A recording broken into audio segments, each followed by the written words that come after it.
There's a boy sitting on a curb in the middle of nowhere, and he hasn't moved in 3 hours. No adult, no water, no shade. Just a 7-year-old kid baking under a Missouri August sun that doesn't apologize for anything, and a pair of eyes that have already learned not to ask for help. The biker who notices him wasn't supposed to stop, wasn't supposed to care. Wyatt Mercer has been riding away from things his entire life, and he's very good at it. But something about those eyes, too still, too old, too familiar, cuts the engine before his brain gives the order. What he finds inside that town will break open wounds he spent 30 years calcifying into armor. What that little boy whispers to him before stepping inside his front door will make sure Wyatt never leaves. If you've never seen a man on a Harley cry, stay until the end. And before you go anywhere, hit that like button. Drop a comment telling me what city or country you're watching from. I want to see how far this story travels. Subscribe so you never miss what comes next. Because this one goes all the way to the bone. The gas station had no name left on the sign. Just the rusted skeleton of letters that might have once spelled something, bleached down to nothing by 40 Missouri summers, and a single pump that still worked if you kicked the base twice and held the handle at the right angle. Wyatt had learned that in the first 10 seconds. He'd been fixing things with his hands long before he learned to use them for anything else. He'd been on the road since 4 in the morning. 3 states in 2 days, heading toward the Iron Ravens National Gathering in eastern Kansas. An annual thing, 300 brothers in a field outside Salina, enough Harleys to rattle windows for a quarter mile. He used to look forward to it, used to count the days. This year he'd been counting down from a different direction, waiting for a reason not to go, and finding plenty. The pump clicked off. He squeezed $2 more worth in out of habit and replaced the nozzle. That's when he saw the boy, sitting on the concrete curb at the edge of the lot. Not in the shade. There was a strip of shadow from the overhang not 10 feet away, but the kid wasn't in it. He was in full sun, knees pulled up to his chest, arms wrapped around his shins like he was trying to make himself smaller than he already was. A dirty white t-shirt, jeans too heavy for August. No shoes. Wyatt stood by his bike and looked at the boy the way you look at something that doesn't make sense, waiting for the rest of the picture to show up.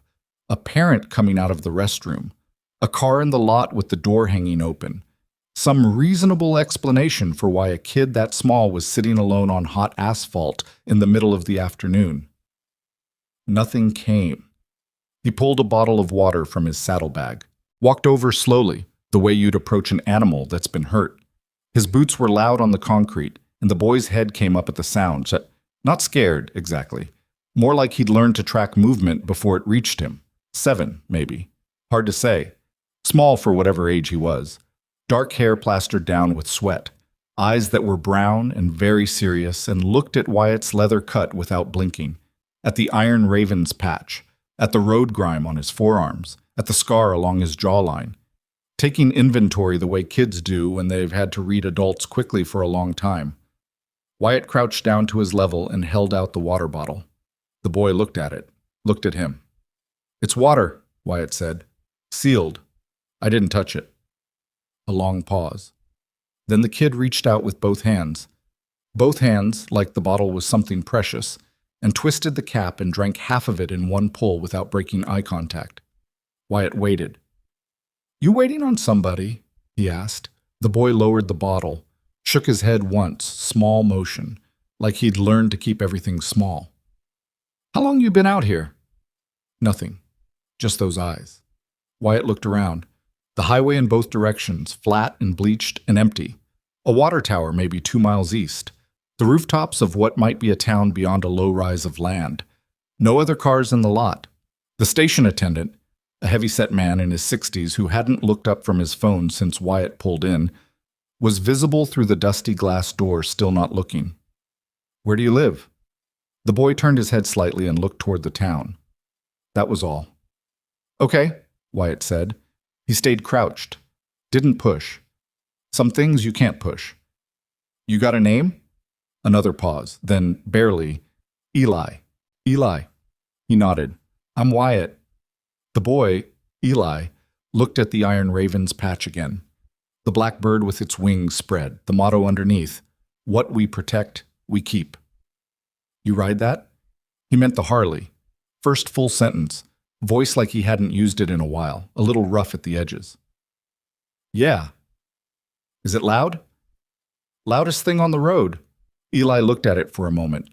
Something moved across his face that wasn't quite a smile, but was related to one, a loosening maybe in the corners of his mouth. Then it closed back down like a shutter.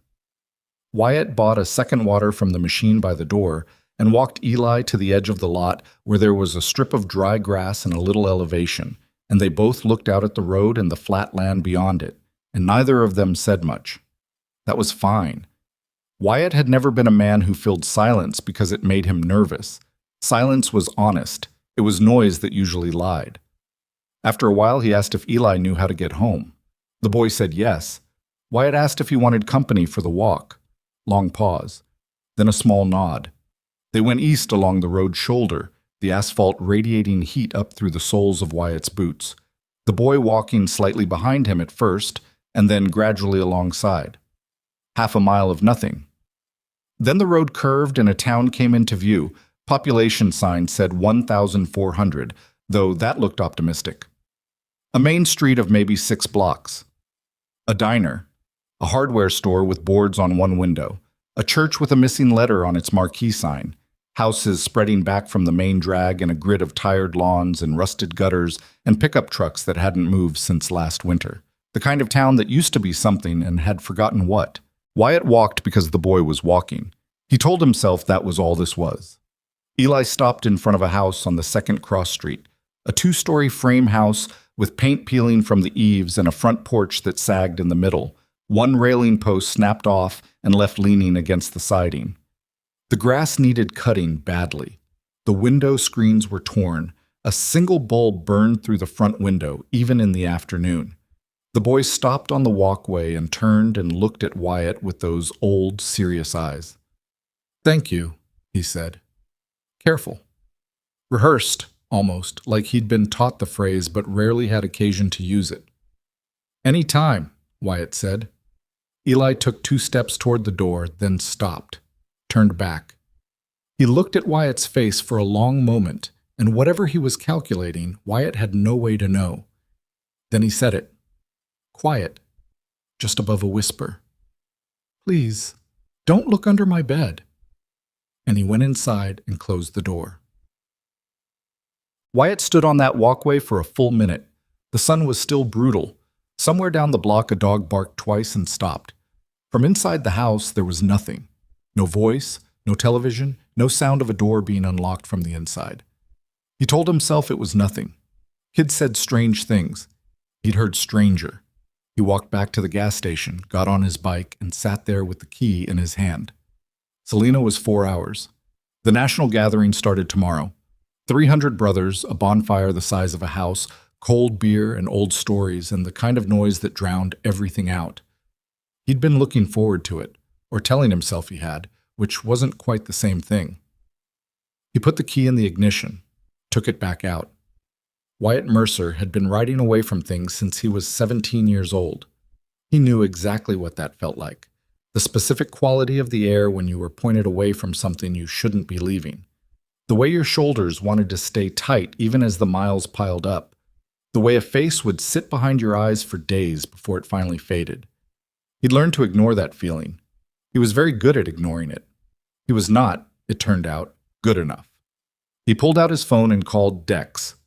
Dexter Cole, the Iron Ravens road captain, the man responsible for Wyatt's bunk assignment at the national gathering, and the man who would be loudest about his absence. "You better be calling to tell me your ETA," Dex said, by way of answer. "I'm going to be late," Wyatt said. A long pause. "How late?" "Don't know yet." "Wyatt." Something came up. What kind of something? He looked at the house down the road, the peeling paint barely visible from here. The kind you don't explain on the phone. Another pause. He could hear road noise on Dex's end. Other bikes, other brothers heading the same direction Wyatt should be heading. "You all right?" "Yeah." "You need backup?" "Not yet." "Not yet," Dex repeated. He didn't like that, but he knew Wyatt well enough not to push. "You call me when that changes. You hear me?" "I hear you." He hung up and found the only motel in town, a 12-room place on the highway's edge called the Crossroads Inn, which had probably been named by someone who thought the metaphor was subtle. He paid cash for 2 nights and didn't think too hard about why he'd said 2 instead of 1. The room smelled like old carpet and window unit and the particular sadness of places where people only stayed by accident. He sat on the edge of the bed and cleaned his hands with the last of his road wipes and thought about a 7-year-old boy carrying a bottle of water with both hands like he was afraid it would be taken. He'd seen that before. Not here. Not this boy. In a mirror, 30 years ago. Morning came gray and a little cooler, a thin cloud cover burning off by 8. Wyatt walked the town's main street with a cup of coffee from the diner. Hattie's, hand-painted sign, 6 stools and 4 booths, the kind of place that had been running the same menu since 1987 because that was what worked. The woman who'd handed him his coffee without asking was somewhere north of 60, with forearms like a carpenter and eyes that took in his cut without changing expression. He appreciated that.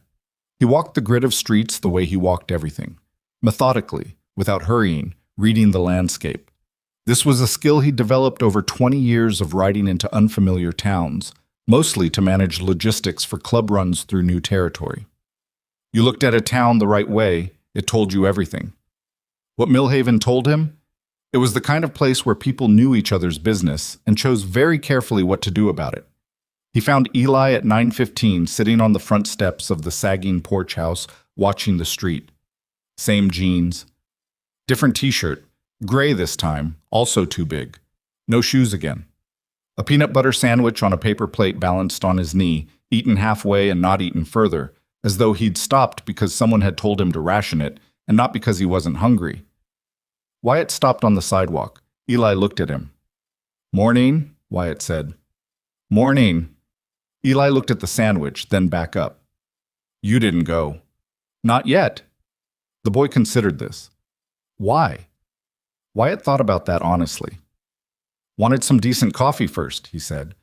Eli looked at the cup in his hand with the flat skepticism of a child who has been lied to enough times to recognize the shape of it, even when he doesn't know the specific lie.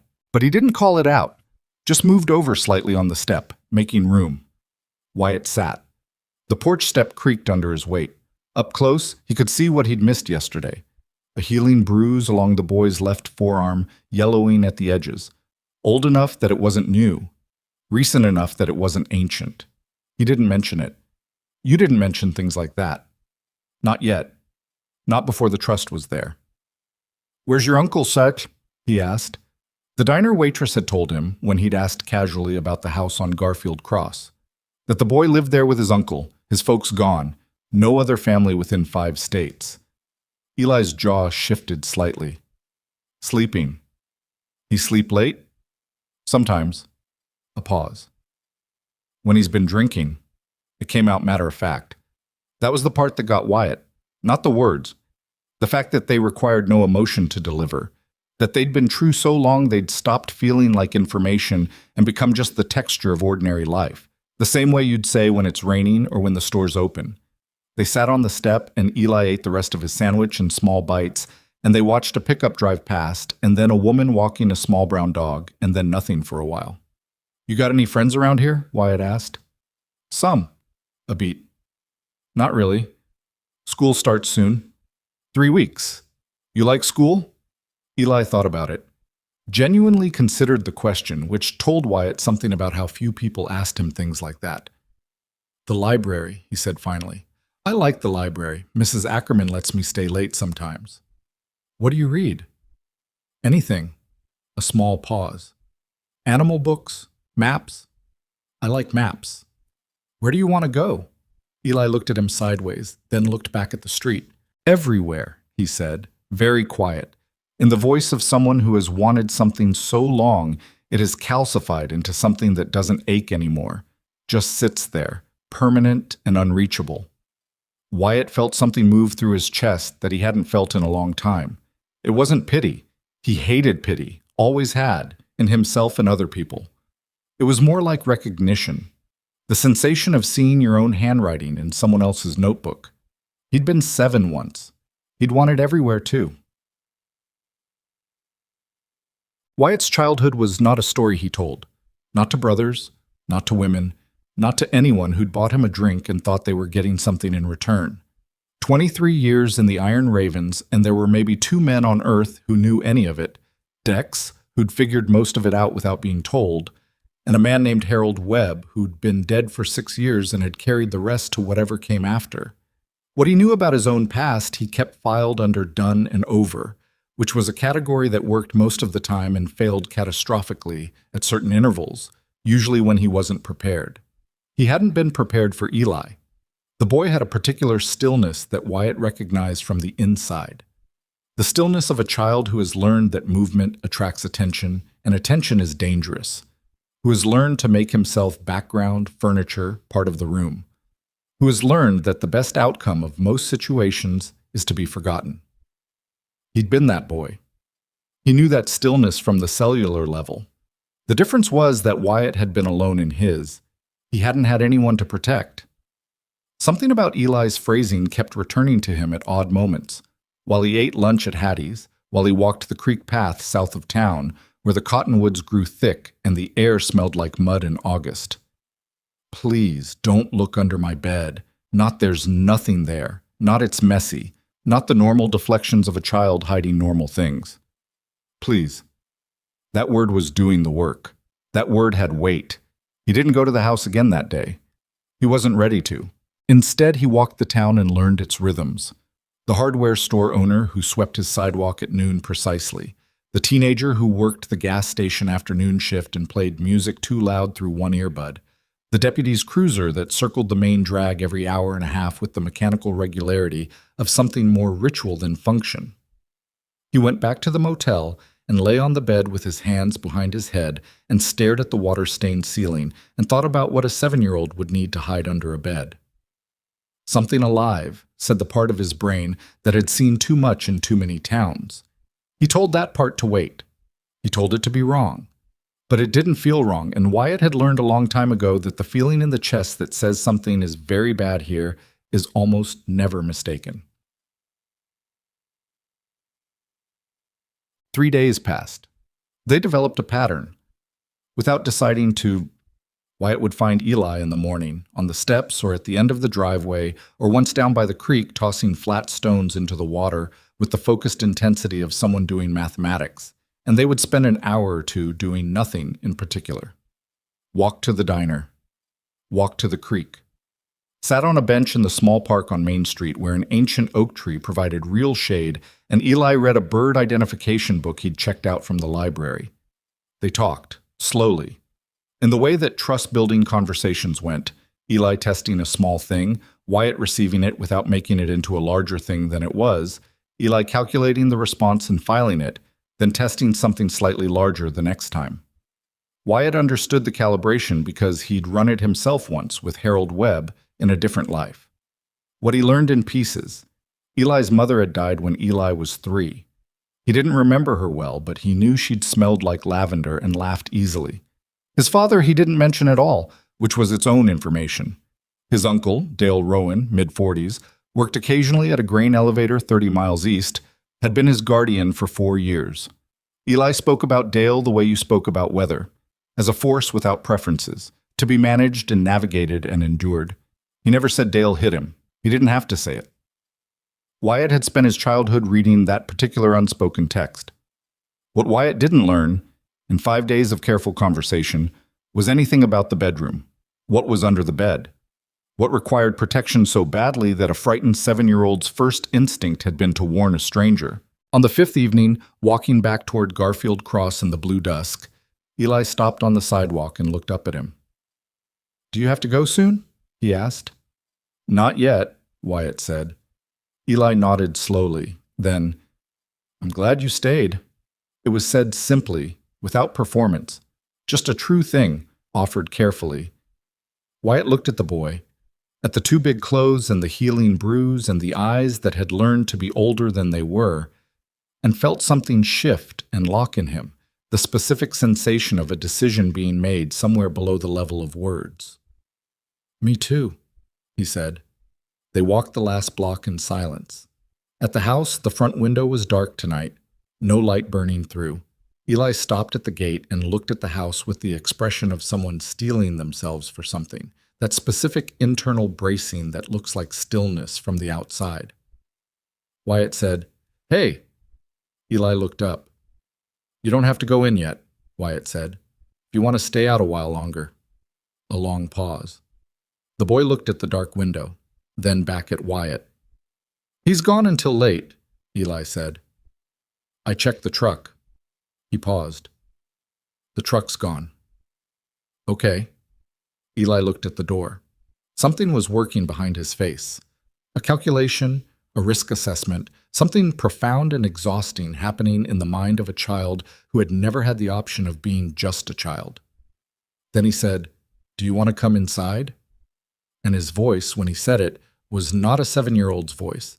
It was something older and more tired and more deliberate, like a man opening a door he'd been standing in front of for a very long time. Wyatt looked at the dark house, at the sagging porch, at the single dead bulb hanging where a fixture used to be. "Yeah," he said quietly, "I do." The door swung open. The smell of the house hit him first. Stale air, old cooking grease, something underneath that was mildew and neglect, and the particular odor of a space that had given up being maintained. A kitchen off to the right with dishes in the sink. A living room with a couch that had been taped along one arm and a television that was off. Beer cans on the coffee table, 4 of them, lined up with an almost obsessive precision that suggested Dale Rowan was a man who imposed order on small things because he couldn't control the larger ones. Wyatt followed Eli down a short hallway. A closed door on the left, Uncle's room probably. A bathroom with a dripping faucet. And at the end, Eli's door, marked with a single piece of masking tape that had Eli written on it in careful child's handwriting. They went in. A small room. A twin mattress on a metal frame. A crate being used as a dresser, clothes folded into it with a neatness that broke something in Wyatt. The carefulness of a kid who'd been told that disorder had consequences. A single window with the blind half down. 3 library books stacked by the bed.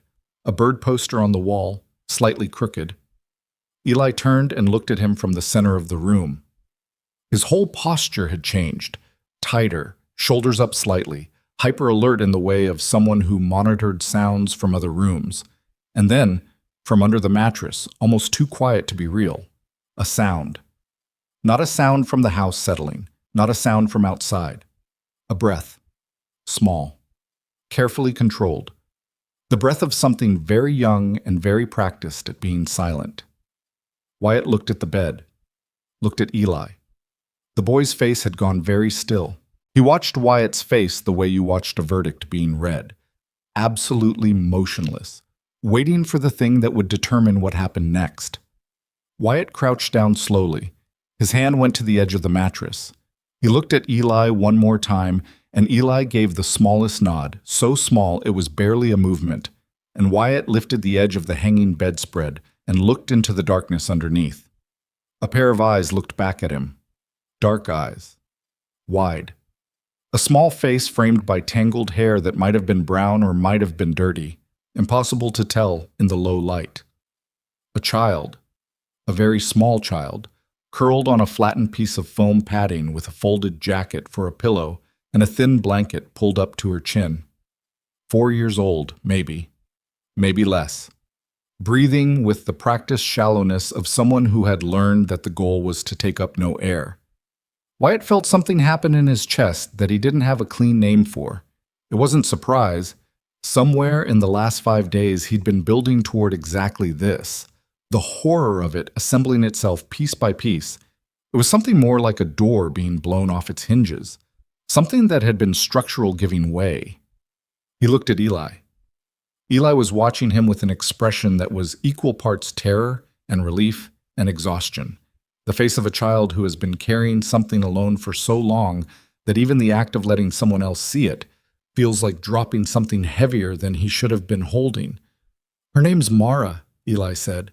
His voice was barely above a whisper. "She's my sister." The girl didn't make a sound. That was the thing that stayed with Wyatt after.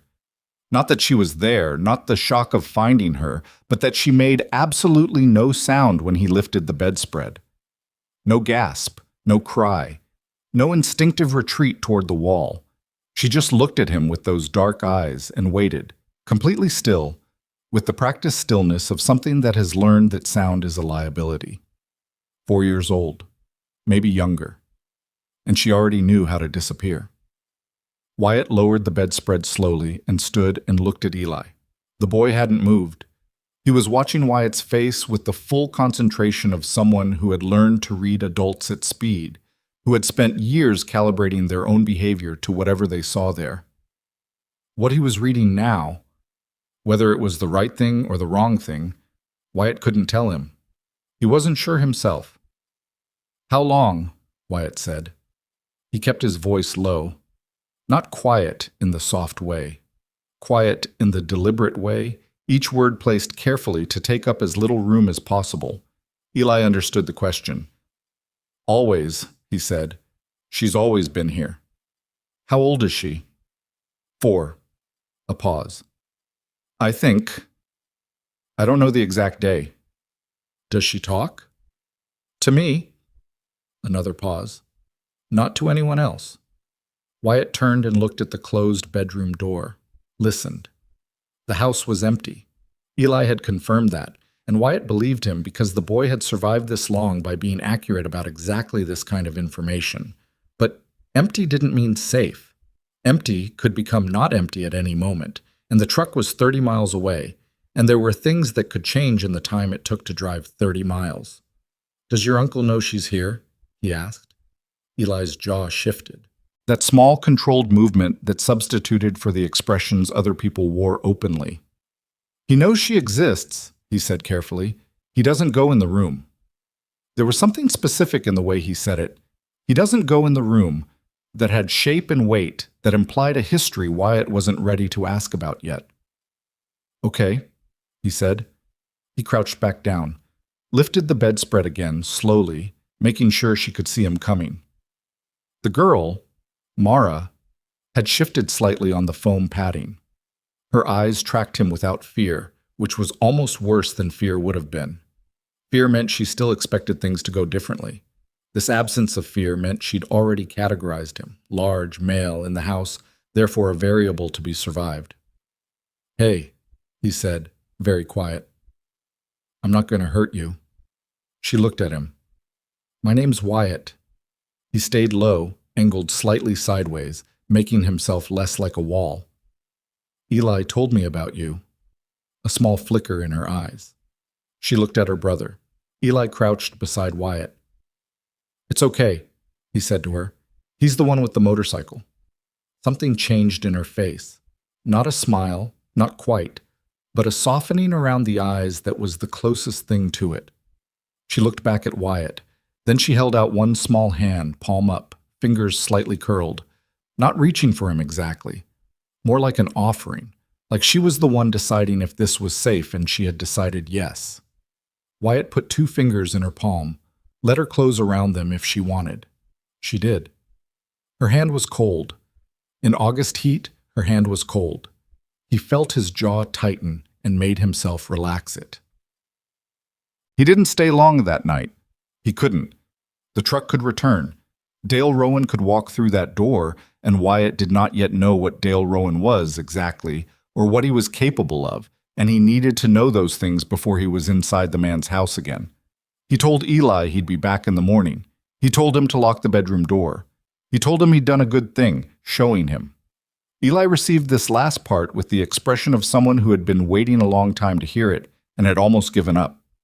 Walking back to the motel through the dark streets of Millhaven, Wyatt's brain was already moving, running the problem the way he'd been trained to run problems, inventory and assessment and sequencing. What he knew, what he didn't know, what could move and what couldn't. What he knew. 2 children in a house under inadequate care, one of whom apparently didn't exist on paper. A 7-year-old running a household and raising a 4-year-old and hiding her under a mattress to survive. An uncle who drank and who didn't go in the room, which meant something had happened to establish that boundary, and whatever it was had happened to a child small enough to hide under a bed. What he didn't know, everything else, the legal situation, the medical situation, Whether Mara had a birth certificate, a name on any document anywhere, a single record of her existence. Whether Dale Rowan was the kind of dangerous that moved slowly or the kind that moved fast. What could move? Wyatt. What couldn't? Those two kids. Not yet. Not without the right structure in place. He'd been in situations before where someone had moved too fast, and the system had swung backward and crushed what they were trying to protect. He'd watched it happen. He knew what it looked like. He needed to do this right. He needed help. He sat on the motel bed and called Dex at 11:30 at night without apology. Dex answered on the second ring, which meant he'd been awake. "Talk," he said. Wyatt talked. He kept it short and linear. What he'd found, what he'd confirmed, what he needed. He heard Dex go quiet partway through in a specific way. The silence of a man who has heard hard things before and knows how to receive them without making them about himself. When Wyatt finished, Dex was quiet for 3 seconds. Then, "How solid is it?" "Solid enough. You see her yourself." "I did." Another pause. "Who knows beside you?" "Just Eli." "The boy." Not a question. Taking inventory, same as Wyatt. "He's been protecting her since before he could explain what protecting meant," Wyatt said. "He's been doing it alone." The silence on Dex's end had a different quality now. Wyatt knew what that meant. Dex was 46 years old and had grown up in a house that required its own kind of silence. And while he'd never said much about it, certain things landed on him differently than they did on other men. "What do you need?" Dex said finally. "Someone who knows family law in Missouri. Someone with connections to people who do things by the book. I'm not—" He stopped, started again. "I don't want to move on this wrong. These kids need this done right." "Okay," Dex said. "I know somebody. She's not club adjacent. She's a real attorney, does family court out of St. Louis. She owes me nothing, but she'll take my call." "I'm not asking the club to get involved yet." A pause. "I heard you," Dex said. "I'm talking about one person, an attorney, nothing else." "Okay." "Wyatt." Dex's voice shifted slightly, not softer exactly, but more deliberate. "You sure you can carry this without going sideways?"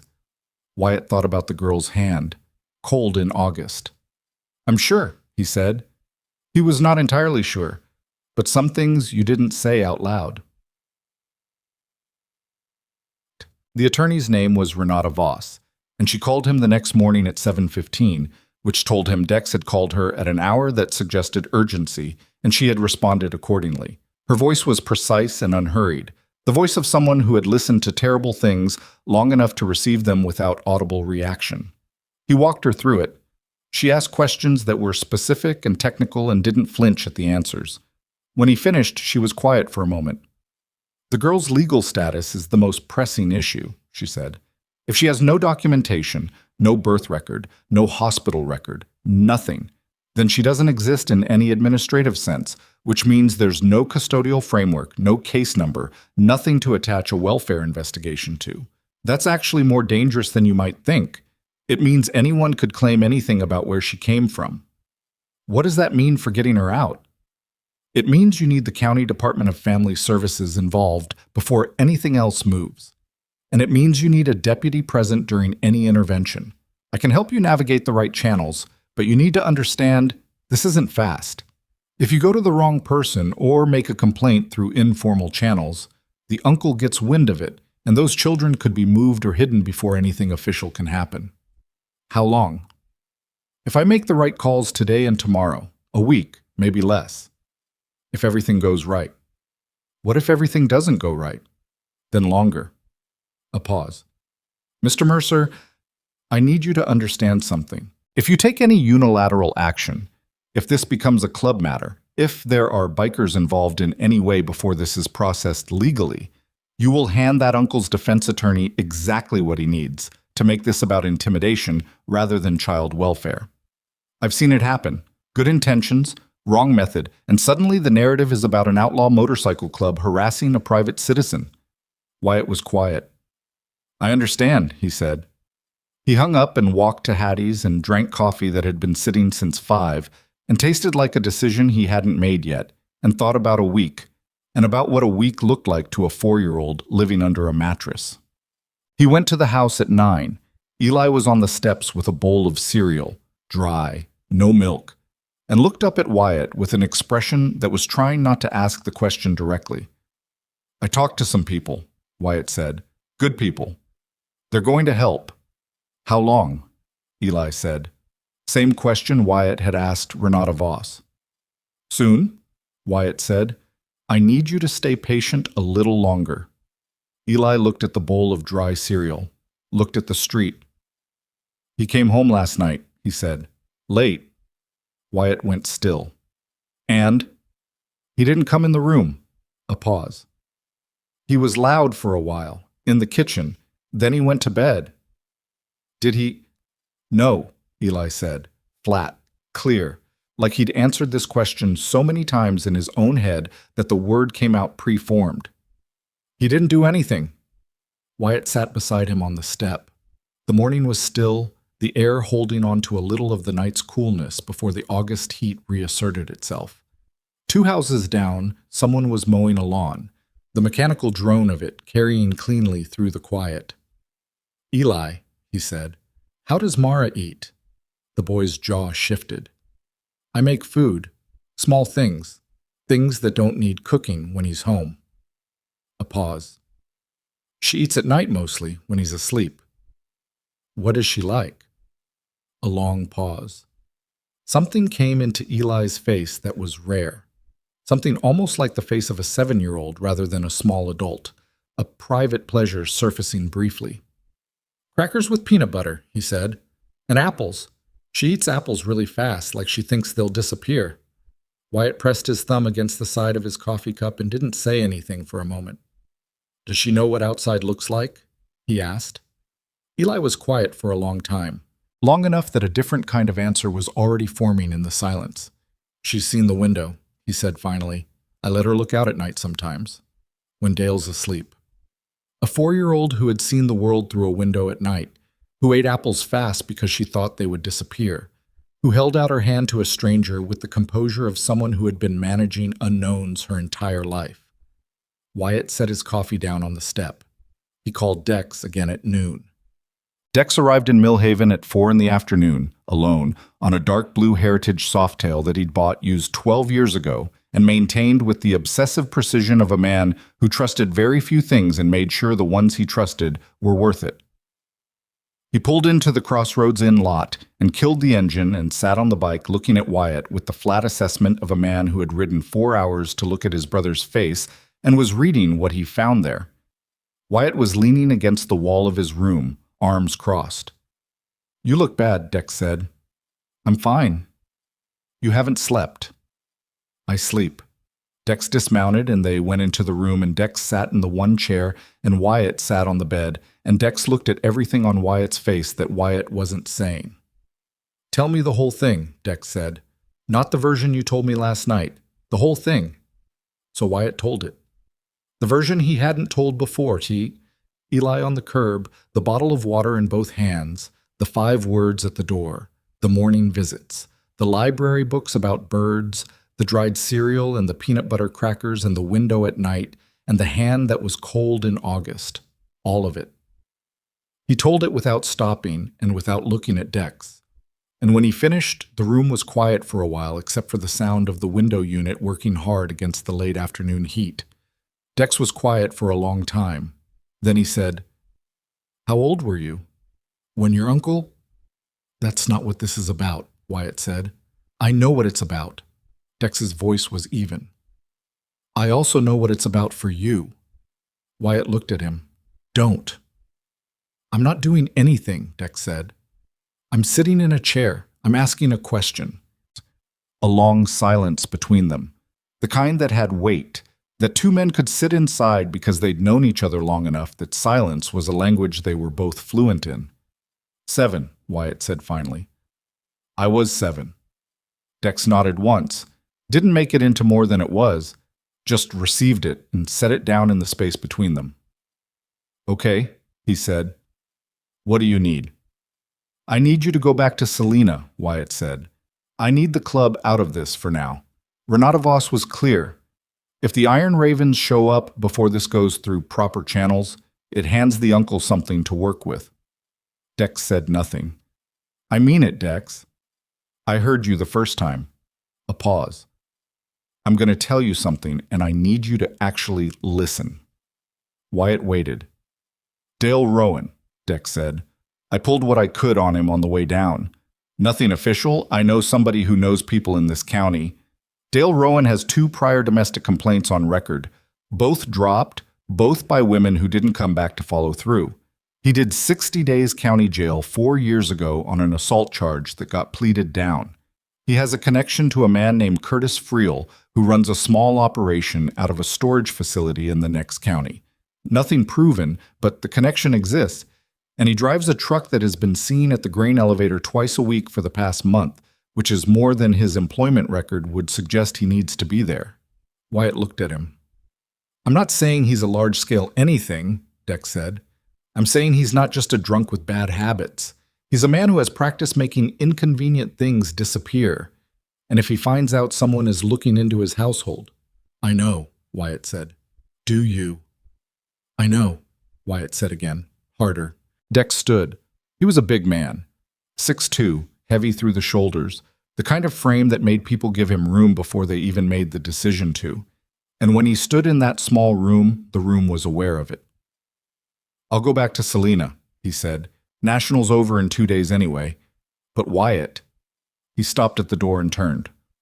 1 phone call, that's all it takes. You call me and I have 50 men here before sunrise. You understand? I'm not calling 50 men to this town. Not yet, Dex said. But you'll know when yet becomes now. He held the door. The difference between you and me is I've learned to make the call before it becomes the only option left. You've always waited too long. He let the door close behind him. Wyatt sat on the bed in the afternoon heat and thought about that for a long time. Outside, the Softail's engine turned over and caught, and then faded toward the highway. Dex going back the way he came, keeping his word. On the 5th day, Renata Voss called to say she'd made contact with the right caseworker at the Millhaven County Family Services Office, a woman named Brenda Holt, who had a good record and actually answered emails. She was reviewing the preliminary information. She needed to do an unannounced visit within the week.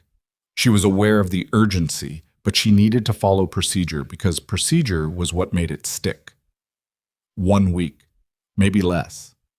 Wyatt went to the house that afternoon to check on Eli and sat on the step, and they played a card game that Eli knew all the rules to, and Wyatt barely followed, and through the wall came a sound that might have been Mara shifting on the foam pad, and Eli tracked the sound without appearing to track it, keeping half his attention always on that room, the way a compass needle keeps returning north, regardless of what you do to it. Dale Rowan's truck was gone, had been gone 2 days. Wyatt told himself that was fine, that it changed nothing, that everything was moving correctly. That night he woke at 2 in the morning from a dream that wasn't quite a dream, more like a memory with the details rearranged, his own childhood bedroom with the wrong proportions, a door that wouldn't lock no matter how he held it, a sound from somewhere beneath him that he couldn't place, and he lay in the dark motel room and breathed and waited for his heart rate to normalize. His phone buzzed. Eli's number. He'd made sure Eli had the motel's landline number and had borrowed a neighbor's old cell for emergencies and had made the boy memorize when to use it, and the answer was only if something is wrong right now. He picked up before the second buzz. He came back, Eli said. His voice was very controlled, too controlled, the voice of a child performing calm. Is he inside? Yes. Are you in your room? Yes, door's locked. Is Mara? She's under, she's quiet. A pause, barely a breath between words. Wyatt, he's not drunk. He's been drinking, but he's not. He's different. He's talking on his phone. He's angry about something. I can hear it through the wall, and I don't know what it means when he sounds like this. Wyatt was already pulling on his boots, phone between his shoulder and jaw. I'm coming, he said. 5 minutes. You stay in that room. You keep that door locked. You don't open it for any sound you hear, you understand? Not any sound. Okay. A pause. Wyatt? I'm here. He said a name, Eli said. On the phone. He said it twice. He said the girl. The boots were on, the jacket was on, the key was in his hand. "I'm on my way," Wyatt said. He hit Dex's contact as he stepped out into the night air, the parking lot empty and orange under a single security light, the highway beyond it black and still, and the phone rang once before Dex picked up, and Wyatt said the 3 words he'd told himself he wasn't going to say for at least another week. "I need you." A single beat of silence. "How many?" Dex said. And Wyatt, standing in the orange light of a parking lot in a town called Mill Haven, Missouri, with a 7-year-old boy on the other end of a locked door and a 4-year-old girl who had never seen daylight crouched under a mattress, and a man somewhere in that house saying the girl, in a voice that didn't sound drunk at all, said the thing that meant there was no version of this where he walked away. "Everyone you can reach by morning," he said. He covered the 4 blocks in under 3 minutes. Not running. Wyatt didn't run, because running attracted attention, and attention was a variable he couldn't afford. But moving fast with his head down and his shoulders squared and his hands loose at his sides, the way a man moves when he's already past the point of deciding whether to go and is now only managing the mechanics of arrival. The night air had finally broken from the August heat, a front moving through, and there was a dampness in it that promised rain before morning. He could smell it. That specific electricity in the atmosphere before a storm, iron and pressure, and something that felt like warning. Garfield Cross was dark. One streetlight halfway down the block, the orange sodium glow of it making everything beneath look like an old photograph. The house was lit in the front window now. The living room, the light he'd seen burning the first afternoon. Through the glass he could make out movement. Someone crossing the room, stopping, crossing again. Dale Rowan, pacing. Wyatt positioned himself at the side of the house, in the gap between the siding and the overgrown privet hedge that ran along the property line. From here he had a sight line to the front window and the front door and the driveway where the truck sat. Back, recently, the engine block still ticking as it cooled. He pressed his back to the siding and listened. Through the wall, muffled but legible, Dale's voice, still on the phone. The cadence of it had the quality of argument, not shouting, something worse than shouting. The controlled anger of a man choosing his words precisely because he was furious and didn't want the person on the other end to know the full extent of it. Wyatt had spoken in that register before. He recognized it from the inside. He caught fragments. "Not my problem." A pause. "That's not what we said." Another pause, longer. Then with a change in register that went colder. "I know what she's worth." Wyatt's hand pressed flat against the cold siding. He called Eli's number. 1 ring. "He's still on the phone," Eli whispered. "Can you hear what he's saying?" "Parts." A pause. "He said a number, a big one." "What number?" A long breath. "I don't know exactly. I don't know what it means." Wyatt knew what it meant. He'd heard enough in enough towns, around enough men who lived in the gray space between lawful and not, to know that a number spoken in that tone of voice in connection with the girl had a specific meaning that landed in his stomach like a stone dropped in cold water. "Eli, listen to me very carefully. Is there a way out of your room that isn't the hallway?" A pause. "The window. It's on the side of the house." "The privet side?" "Yes." "Okay, don't open it yet. Don't move yet. I'm right outside, you understand? I am standing against the wall of your house right now." A sound from the boy that might have been the first honest release of breath he'd taken in an hour. "Okay," Eli said. "Don't open the window until I tell you, and don't make any sound." He hung up and stood in the darkness with the damp air pressing in around him and thought about what I know. What she's worth meant in the mouth of a man who had a 4-year-old girl living under a mattress with no documentation, no legal existence, no record of being born. He thought about Curtis Friel and the storage facility, and the truck at the grain elevator twice a week, and the assault charge that got pleaded down, and the 2 domestic complaints that went nowhere because the women hadn't come back to follow through. He thought about what Dex had said. He's not just a drunk with bad habits. He's a man who has practiced making inconvenient things disappear. And he understood, standing in the dark against the siding of a house in Mill Haven, Missouri, that he had been thinking about this entirely wrong.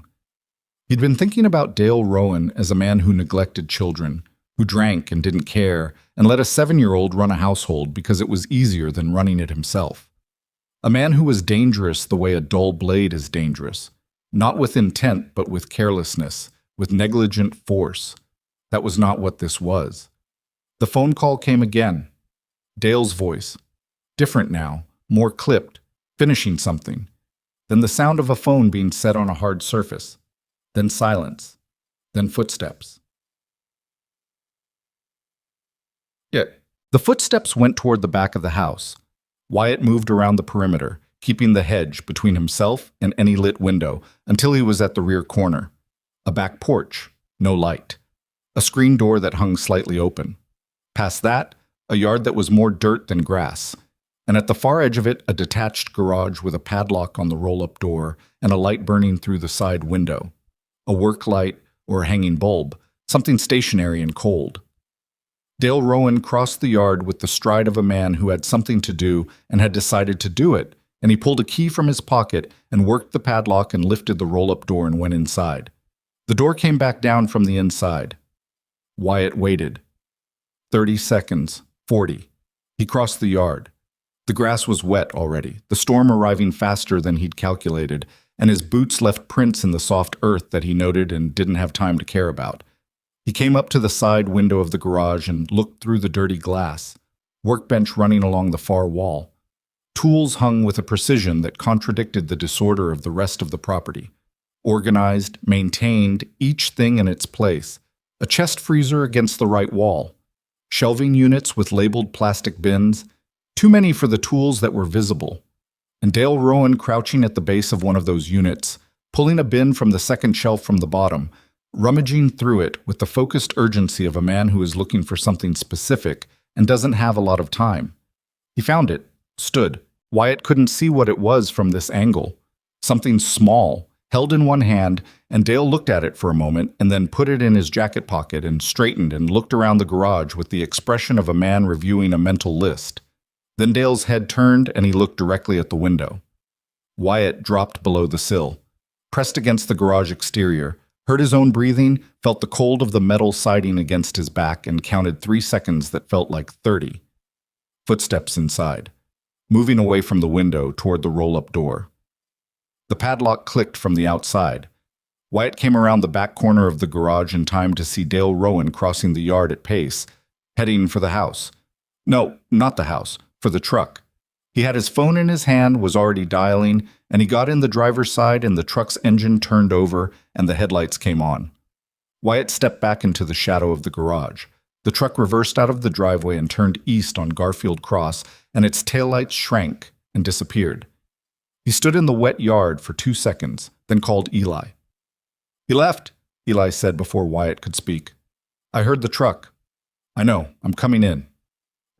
They sat on the floor of Eli's room, Wyatt, Eli, and Mara, who Eli had coaxed out from under the bed the moment the truck left, and who now sat in the corner with the folded jacket across her lap, watching Wyatt with those dark eyes. In the low light, she looked older than 4, and also younger, both at once, as though her age had been compressed in ways that made it hard to locate clearly. Wyatt looked at them both for a moment. Then he picked up his phone. Dex answered immediately. "I'm 2 hours out. I have 11 men coming, more behind them." "Dex?" He kept his voice low. "I need you to find out everything you can about Curtis Friel. Whatever you told me before. I need more. I need to know what he moves and who he moves it for." A pause. "That's a different question than what you were asking yesterday." "Yeah," Wyatt said. "Talk to me." "I think Dale Rowan isn't just the endpoint here. I think he's a middleman. I think Mara—" He stopped, looked at the girl in the corner, started again, lower. "I think this has been in motion for longer than this week. I think there's someone on the other end of those phone calls who has a plan for her. And I think Rowan just got off the phone with him and drove east, and I need to know what's east before he comes back." The silence on Dex's end had a particular texture now, the specific quality of a man recalibrating. "Say what you're saying," Dex said quietly. Wyatt said it. He put all of it together in one sentence, flat and without inflection, The way you said the worst things when you needed them to be received accurately rather than emotionally. Dex was silent for 4 seconds. Wyatt, he said, I know. If I'm hearing this right, then those children can't stay in that house past tonight. I know that, and the attorney's timeline is no longer relevant, Wyatt said. I know, I need you to call her anyway, right now. Tell her what I just told you. Tell her I need the county deputy and a caseworker at this address before 4 in the morning. That's 2 hours. Then you better make the call. He hung up. Eli was watching him with that old eyes expression, the one that had been reading adults at speed for years, and whatever he was reading in Wyatt's face he received without audible reaction, which made Wyatt's chest feel the specific ache of someone being braver than they should have to be. Are we leaving? Eli asked. Not yet. Soon. Where will we go? Somewhere safe. Eli was quiet for a moment. Then, is he coming back tonight? Maybe. He looked at the boy directly. Eli, I need to ask you something, and I need you to answer me honestly, even if you think the answer is the wrong thing to say. Eli held very still. Do you know why your uncle has been keeping Mara here? Not the way he neglects her. Do you know what she is to him? A long silence. Long enough that the rain finally arrived. Not gradually, but all at once, the way Missouri storms came, a hard drumming on the roof that filled every quiet space in the room and made the window pane shiver. He talks on the phone sometimes, Eli said slowly. When he thinks I'm asleep, I hear things. What things? He talks about money. He talks about... Eli stopped. His jaw shifted. He says her name wrong, not Mara. A different name, like he's describing something. A pause. Like she's something he's trying to sell. Wyatt closed his eyes for 1 second. 1 second only. Then he opened them. Okay, he said. Wyatt! Eli's voice dropped further. There was a man 2 months ago. He came to the house when I was supposed to be at the library. I came home early because it was going to rain. He was in the living room with Dale. Big man, suit jacket. I only saw him for a second before Dale told me to go to my room. A breath. He looked at me like I wasn't there, like I was furniture. But when Dale said my name to make me go to my room, the man looked at me differently. He wrote something in a small notebook, and then I heard them through the wall, and Dale said only the girl, and the man said for now. The rain was loud on the roof. Mara had moved slightly closer to Eli's knee and was looking at Wyatt with the expression she always had. Patient, measuring, waiting for the world to do what it was going to do. For now. Wyatt's hands were very still in his lap. You did the right thing telling me that, he said. Is she in danger? Eli said. Not a question, quite. More like a thing he'd known for a long time and was finally putting into language. She was already in danger, Wyatt said. I'm going to change that. Dex called back at 12:47. Renata Voss is making calls, he said. She's good. She's not panicking. She's moving. Deputy Hollis, Millhaven County, he's a decent man. She knows him. He'll respond, but he needs the caseworker with him, and the caseworker is 40 minutes out from Millhaven. Okay? Curtis Friel. Dex's voice went flat in a specific way. My contact came back to me in 20 minutes, which means this wasn't hard information to find, which means it's been known about and not acted on, which is its own problem. Friel runs a procurement network out of that storage facility. The formal business is auto parts. What moves through it alongside the auto parts is a pause. Children, Wyatt, some domestic, some across state lines. It's been operating for at least 4 years.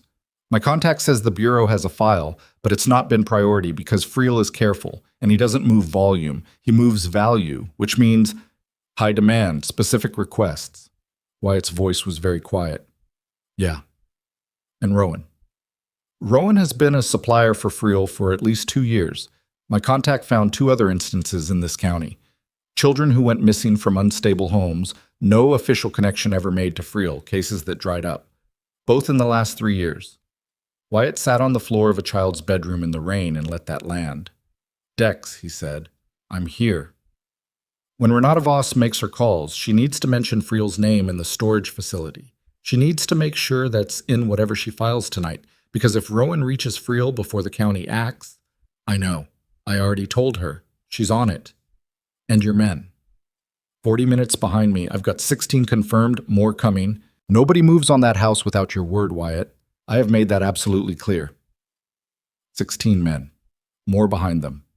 Coming into this town in the middle of the night in the rain. On Harleys, because one of their brothers had said the word. Wyatt had spent 23 years being part of something that worked like this, and he still felt the weight of it every time. Not in a soft way, not in a way he had language for, just the specific gravity of it, the way it made certain things possible that were otherwise impossible. "Where's Rowan now?" he said. "Last I know, east, toward the storage facility." "How far?" 22 miles. 22 miles at night on wet roads, a man who had a plan he'd been building for months, who'd made his calls and retrieved whatever he'd needed from the locked garage, who was now in motion. 22 miles that could become 11, could become 5, could become the headlights in the driveway. Wyatt looked at the bedroom door, looked at Eli and Mara. "How fast can you be here?" he said. "I'm already in Millhaven," Dex said. "I'm on Main Street." Something released in Wyatt's chest. Not relief. There wasn't relief yet. There wouldn't be relief for a long time. But something structural, the sensation of a weight redistributing across more than one set of shoulders. "Garfield Cross," Wyatt said, 2 blocks east of the hardware store. "There's a house with a sagging porch and no paint on the eaves. Park on the next street. Come around the back." 2 minutes, Dex said. "I'll dip." He came in through the back door. Wyatt had unlocked it, stood in the kitchen waiting, and filled the door frame the way large men did, water coming off his jacket, taking in the kitchen with the quick comprehensive scan of a man who had walked into difficult spaces before and knew how to read them fast. Dex looked at the beer cans on the coffee table, the dishes in the sink, the tape on the couch arm. He said nothing. His face said enough. Wyatt led him to the hallway, and they stood outside Eli's door, and Wyatt knocked twice, the pattern he'd established earlier, and the door opened. Dex looked at Eli, looked at Mara in the corner with the jacket on her lap. His face did something that was very controlled and very human at the same time. A tightening around the jaw, a specific stillness in the eyes that had nothing to do with coldness. He crouched down to the girl's level, slowly, the way Wyatt had done. "Hey," he said, voice lower than Wyatt had ever heard it. Mara looked at him, looked at the cut he wore, the Iron Raven's patch, the same bird she'd already seen on Wyatt. She looked at Wyatt. He gave her a small nod. She looked back at Dex and held out one hand, palm up, the same gesture she'd made to Wyatt in the beginning. Something crossed Dex's face that he covered quickly. He put his fingers in her palm and let her hold them, and he stayed crouched for a moment before straightening. He and Wyatt went to the hallway. "Eli," Wyatt said through the door, "stay in the room. Keep Mara with you. If you hear anything, don't open the door until you hear my voice." "Okay," Eli said. In the hallway, Dex spoke very low. "Caseworker is 30 minutes out. Deputy Hollis is 10. He's going to come to the front door officially," Renata Voss briefed him. "He knows what he's walking into." "What about Rowan?" Dex's phone buzzed. He looked at it. "Ryland," he said, one of his men stationed on the east road out of town. "He's running eyes on the road." The phone buzzed again. Dex read it. "Truck just turned around," he said. "Headed back west. 22 miles. Coming back." Wyatt looked at the front door, looked at his watch. 10 minutes for the deputy, 30 for the caseworker, and a man with a plan and a key in his pocket driving back from a storage facility that housed things too terrible to name. "What's in the garage?" Dex said. He'd been in the yard, seen the padlocked door. "I don't know exactly. Rowan took something from it tonight. Small. Could be documents, could be a phone, could be cash." He paused. "Could be something we need to establish his connection to Friel." Dex looked at him. "I'm not breaking into it," Wyatt said. "Deputy Hollis comes through the front door with legal standing, and he can look at whatever he wants. That's the sequence. And if Rowan gets here before Hollis, then we hold the line." Dex nodded once. He pulled out his phone and typed a message, short, to his men, who were parked in the dark on the surrounding streets, and his face had the complete stillness of a man who had been in enough situations to understand when stillness was the right thing. Outside, the rain intensified. The windows ran with water, and the lights in the house made the glass look like it was moving, the whole world smearing and shifting beyond the pane. 7 minutes. Wyatt stood in the hallway of Dale Rowan's house and listened to the rain and listened to the silence from Eli's room and counted the things he knew and the things he didn't. And the thing he kept coming back to was the man in the suit jacket who had written something in a notebook and said for now. Not Rowan. Rowan was afraid of whoever was on that phone. That controlled anger wasn't the anger of a man in charge. It was the anger of a man being managed, being instructed, and resenting it and doing it anyway because the alternative was worse. Someone else had originated this.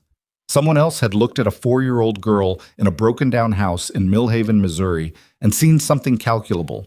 And that someone was still out there, untouched, while Friel ran his storage facility and Rowan drove back through the rain. Wyatt felt something shift in the foundation of what he'd understood this situation to be. It was like watching the horizon change. The thing you'd thought was the edge turning out to be only the beginning of a larger darkness that extended further than you'd prepared for. Headlights swept across the front window, not from the east, from the west, and not one vehicle, but two. The second set of headlights a different height, a different width, arriving from a direction that Rowan shouldn't be coming from. Dex was already at the window, looking out through the edge of the curtain. "That's not Rowan's truck," he said. Wyatt came to his shoulder. 2 vehicles parked at the curb, a dark SUV and a sedan, both unfamiliar, no law enforcement markings. The SUV's door opened and a man got out, suit jacket, even in the rain, moving with the deliberate ease of someone who never hurried because he never needed to. Wyatt looked at the man's build, the way he moved, the way he looked at the house, not with urgency, but with the assessment of someone arriving to collect something he'd already purchased. Suit jacket, small notebook. He'd been here before. "Dex," Wyatt said. "Yeah," Dex said. He was already typing on his phone. "How many men can you have at the front of this house in 2 minutes?" Dex hit send, looked up. "All of them," he said. The man in the suit jacket had stopped on the walkway. He was looking at the house. Then he tilted his head slightly, the gesture of someone who has noticed a variable that wasn't in the plan. And Wyatt understood in that moment that the man had seen something, sensed something, registered that the house was not empty in the way he'd expected it to be empty. The suit jacket man reached into his pocket. Wyatt stepped away from the window and moved fast and quiet to Eli's door and knocked twice, then opened it without waiting. Eli was standing in the center of the room with Mara held against his chest, both arms around her, her face pressed into his neck, his chin resting on top of her head. In the posture of a child who has been holding the same thing for so long it has become structural, and was now doing it one more time, and whatever it cost him wasn't going to stop him. Wyatt looked at them both. "It's time to go," he said, and his voice was steady, and he meant it as more than movement, as a promise about what came after, about the direction they were going in, about the fact that after tonight going was going to mean something different than it had meant in all the years before. Then the front door rattled hard, and from outside came a voice that was not the deputy's voice and not Rowan's voice, smooth and uninflected and accustomed to being obeyed, and it said through the door, loud enough to cut the rain, "I know you're in there. I'd suggest you open it."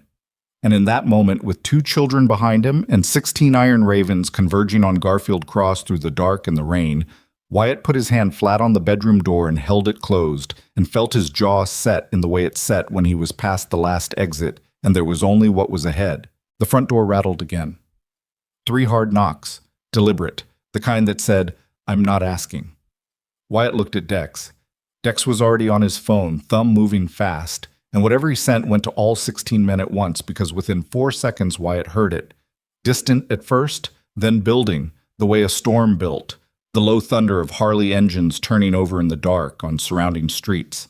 That specific collective rumble that had no equivalent in the world of sound, that hit somewhere below the chest and stayed there. He felt it through the soles of his boots on the hardwood floor before he heard it clearly, felt it in his back teeth. 16 engines, simultaneous. In a town of 1,400 people in the middle of a rainy night, every light in the neighboring houses would be on inside of 30 seconds. "Window," Wyatt said to Eli. "Low, clear."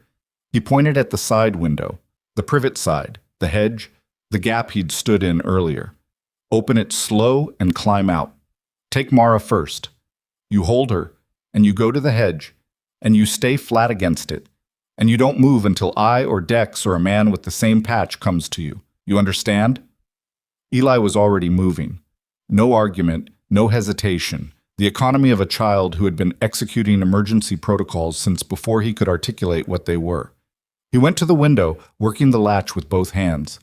Wyatt turned to Dex. "Door." "I heard it." They moved into the hallway together. The front door had gone quiet. No more knocking. Worse, in some ways. The man in the suit jacket had stopped demanding entry, and men like that didn't stop demanding entry because they gave up. Wyatt took the left side of the hallway, Dex the right, and they approached the front room with the specific coordinated movement of two people who had done difficult things together in difficult spaces long enough that their bodies negotiated without language. Through the front window, visible through the curtain edge, the suit jacket man was still on the walkway. He was speaking into his phone. His posture was utterly unhurried. Behind him, the sedan was still at the curb, the driver visible behind the wheel. The dark SUV hadn't moved. But something had changed. The suit jacket man was looking past the house now, looking east, then west, tracking sound. The engines. He could hear them. His posture made a small adjustment that wasn't fear but was adjacent to recalculation. Dex's phone buzzed. He looked at it. Ryland's bringing Rowan's truck in from the east. Rowan pulled over 2 blocks out when he heard the bikes. He stopped. He's sitting there. He knows what that sound means. "Yeah," Dex said. "He does." The suit jacket man's phone call ended. He looked at the house again. Then he made a decision. Wyatt could see it happen, could see the moment of commitment in the set of the shoulders. And he stepped off the walkway and walked back to the SUV and got in the passenger side. The SUV didn't leave, it just sat there, running, headlights on, at the curb. "He's waiting," Dex said. "For what?" "Something that changes the calculation." Wyatt looked at the SUV, looked at the sedan. 2 vehicles, minimum 4 people. The suit jacket man was not law enforcement. His entire presentation was the opposite of law enforcement, the careful remove of someone who operated in spaces where official identity was a liability. He wasn't local. He'd arrived from the West, not with Rowan, not connected to the county, connected to something that operated above the county, something that had looked at this situation from a distance and had dispatched a representative to manage it in person when the normal channels became uncertain. The Iron Raven's engines were fully audible now, moving, some of them, the sound redistributing as the bikes positioned. Wyatt knew what they were doing without seeing it. Dex had trained his road captains well, and his road captains had trained their riders. You didn't arrive in a cluster. You spread. You took corners. You created presence rather than a point of impact. 16 bikes on 6 different streets, the sound coming from everywhere at once. The sedan's door opened. The driver got out and said something to the SUV's window. Then the sedan's driver looked at the house and looked at the surrounding streets and got back in the sedan, and it pulled away from the curb and left. 1 down. The SUV stayed. "He's not running," Dex said. "No. He's got something to stay for." Wyatt thought about the notebook. The 4 now, the number spoken on the phone. He thought about a man who moved value rather than volume and was standing in the rain outside a house in Mill Haven because the investment was significant enough that he'd driven here himself to oversee it. "He knows we can't stop him legally," Wyatt said. "He knows the children aren't his yet. He's waiting to see if the legal system is going to do anything tonight, and if it doesn't, Hollis," Dex said. Headlights at the end of the street. A county deputy's cruiser moving without lights or siren, which meant Renata Voss had briefed him on the sensitivity of arrival. It came in slowly, parked on the opposite side of the street from the SUV, and a man got out. 50s, solid build, the unhurried gait of someone who'd been in law enforcement long enough to have replaced urgency with precision. He had a hand near his belt, but wasn't gripping anything. He looked at the SUV first, then at the house. Then his head came up at the sound of the engines surrounding the block, and his jaw shifted in a way that suggested he was recalibrating. Wyatt opened the front door. He stood in the doorframe. No jacket now, just the cut, the patch clearly visible, his hands visible at his sides, and looked at Deputy Hollis across the wet yard. "Mr. Mercer," Hollis said. He'd been briefed on the name. "Deputy?" Hollis looked at the SUV. "That vehicle belonged to the residents?" "No." Hollis studied the SUV for a moment. He was reading the same thing Wyatt had read. Not local, not law, something that didn't fit the taxonomy of what was supposed to be in this neighborhood at this hour. "Anyone in the residence besides yourself?" "A colleague," Wyatt said, "and 2 children." Hollis nodded slowly. He reached back into his cruiser and picked up his radio and spoke briefly into it. Then he set the radio down and crossed the street and came up the walkway, and Wyatt stepped back and let him in.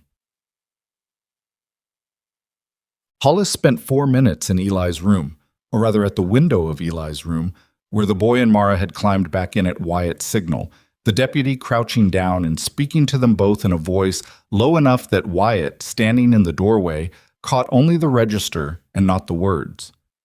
What he saw was Eli answering questions with the careful precision of someone who had been rehearsing this for a long time, and Mara watching from the bed where Eli had placed her, her feet dangling over the edge, her hands in her lap, her eyes following Hollis with the same measuring assessment she gave everyone.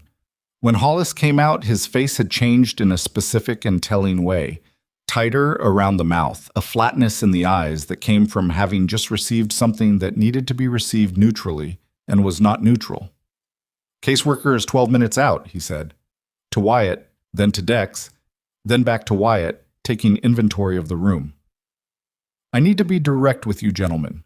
Anything done tonight needs to be done within the law. I understand there are a significant number of motorcycles on the surrounding streets." "There are," Wyatt said. "They're going to stay outside the perimeter." "That's already the plan." Hollis looked at him for a moment, reading him the way Eli read adults. Then something settled in his face. Not warmth, but something in the vicinity of professional respect.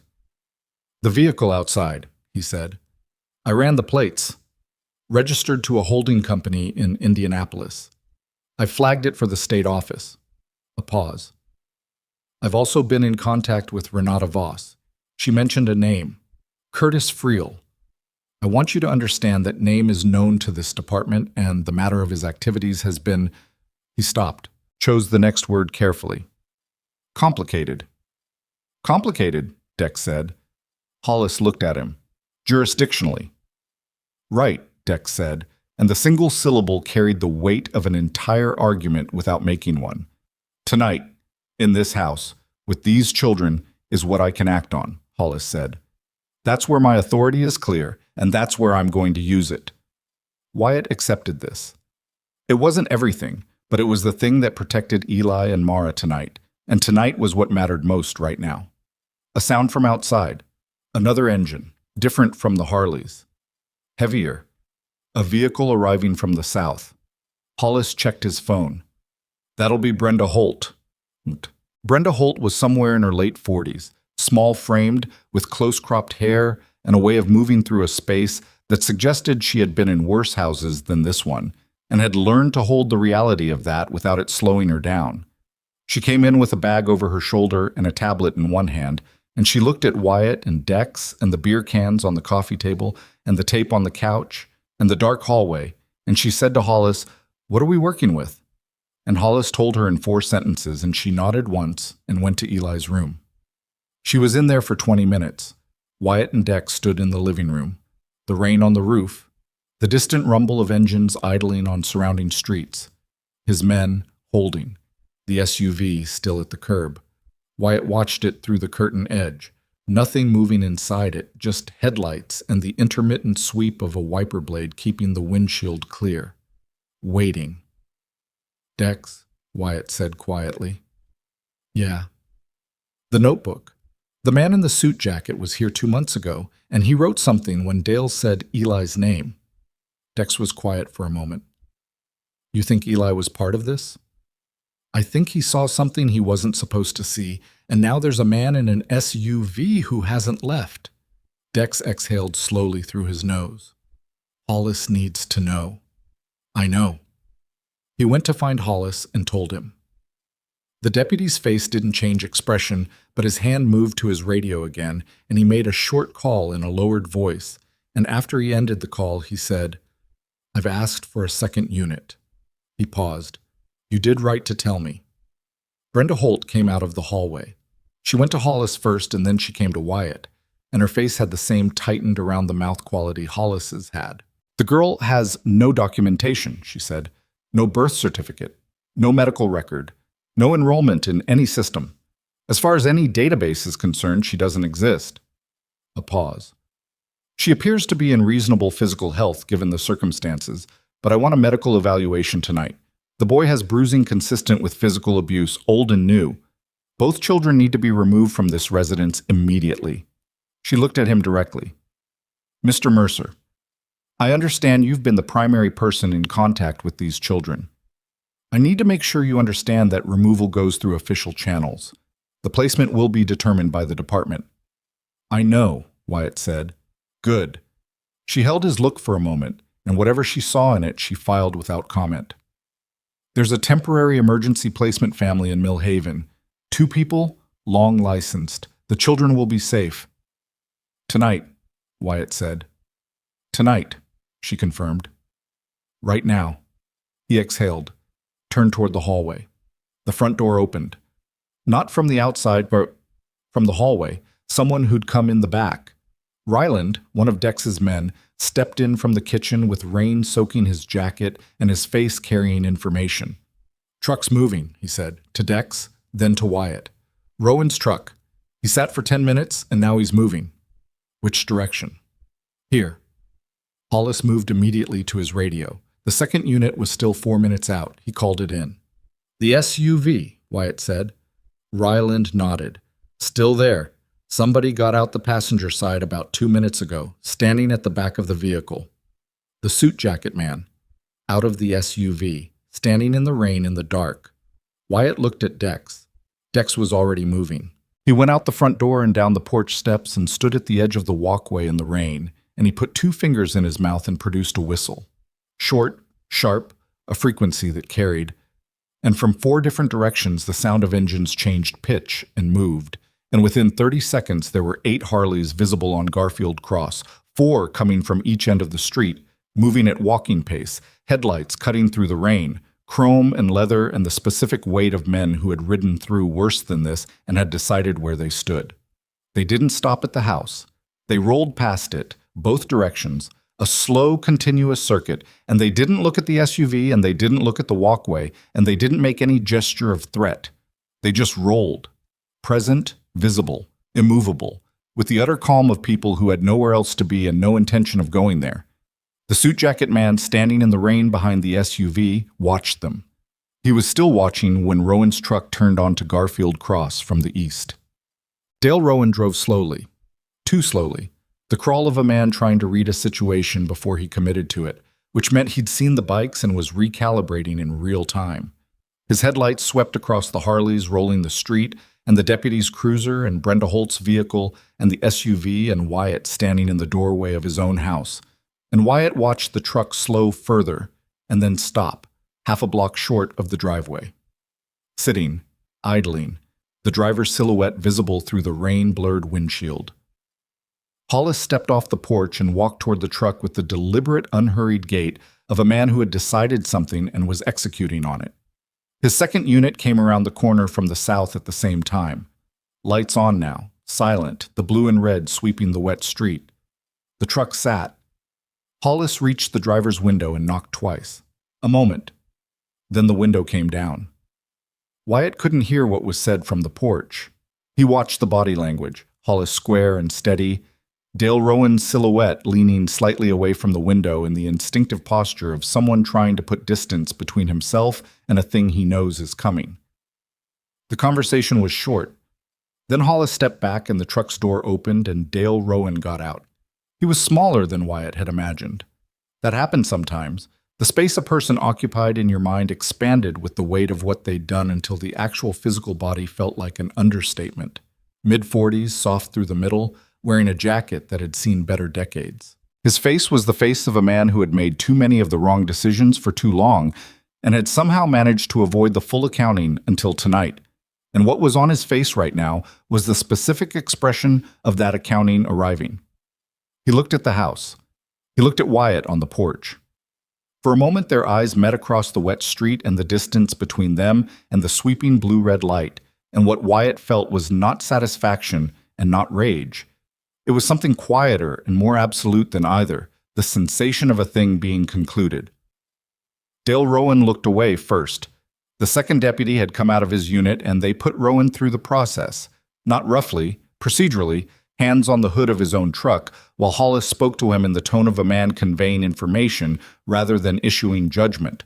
Whatever Renata Voss had filed and whatever Brenda Holt had documented in that bedroom gave Hollis enough to hold him.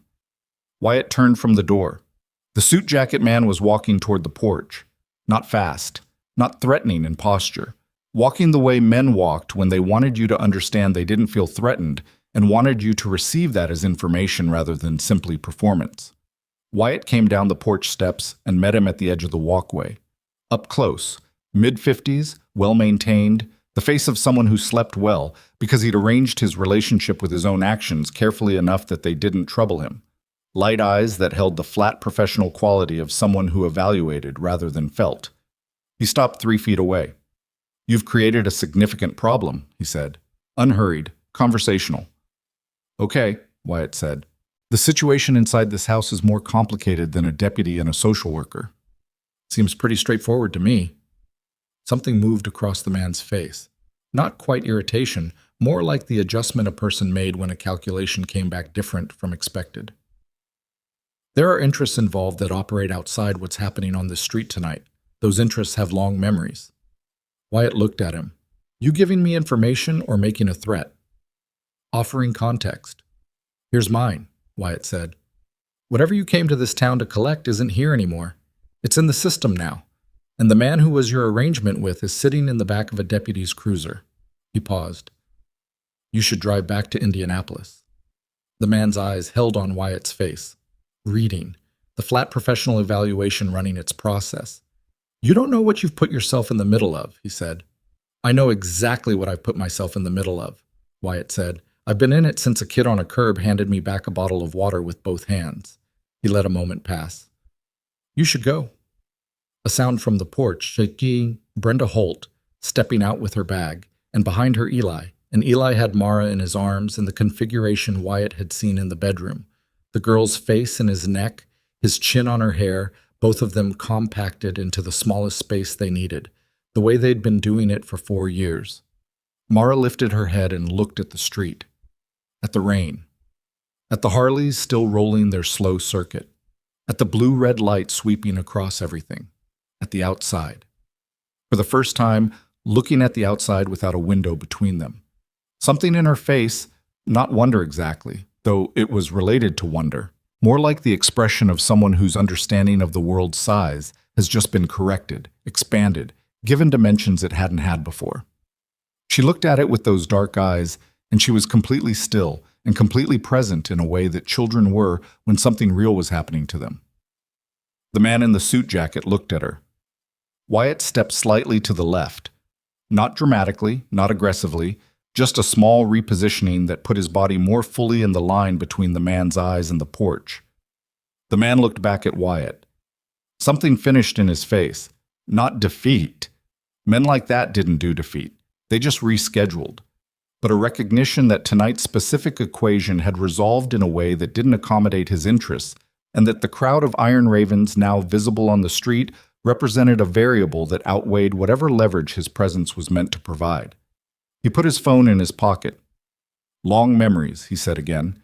Then he walked back to the SUV, got in, and it pulled away from the curb and headed west on Garfield Cross, its taillights red and shrinking in the rain. Dex came to stand beside Wyatt. They watched the taillights disappear.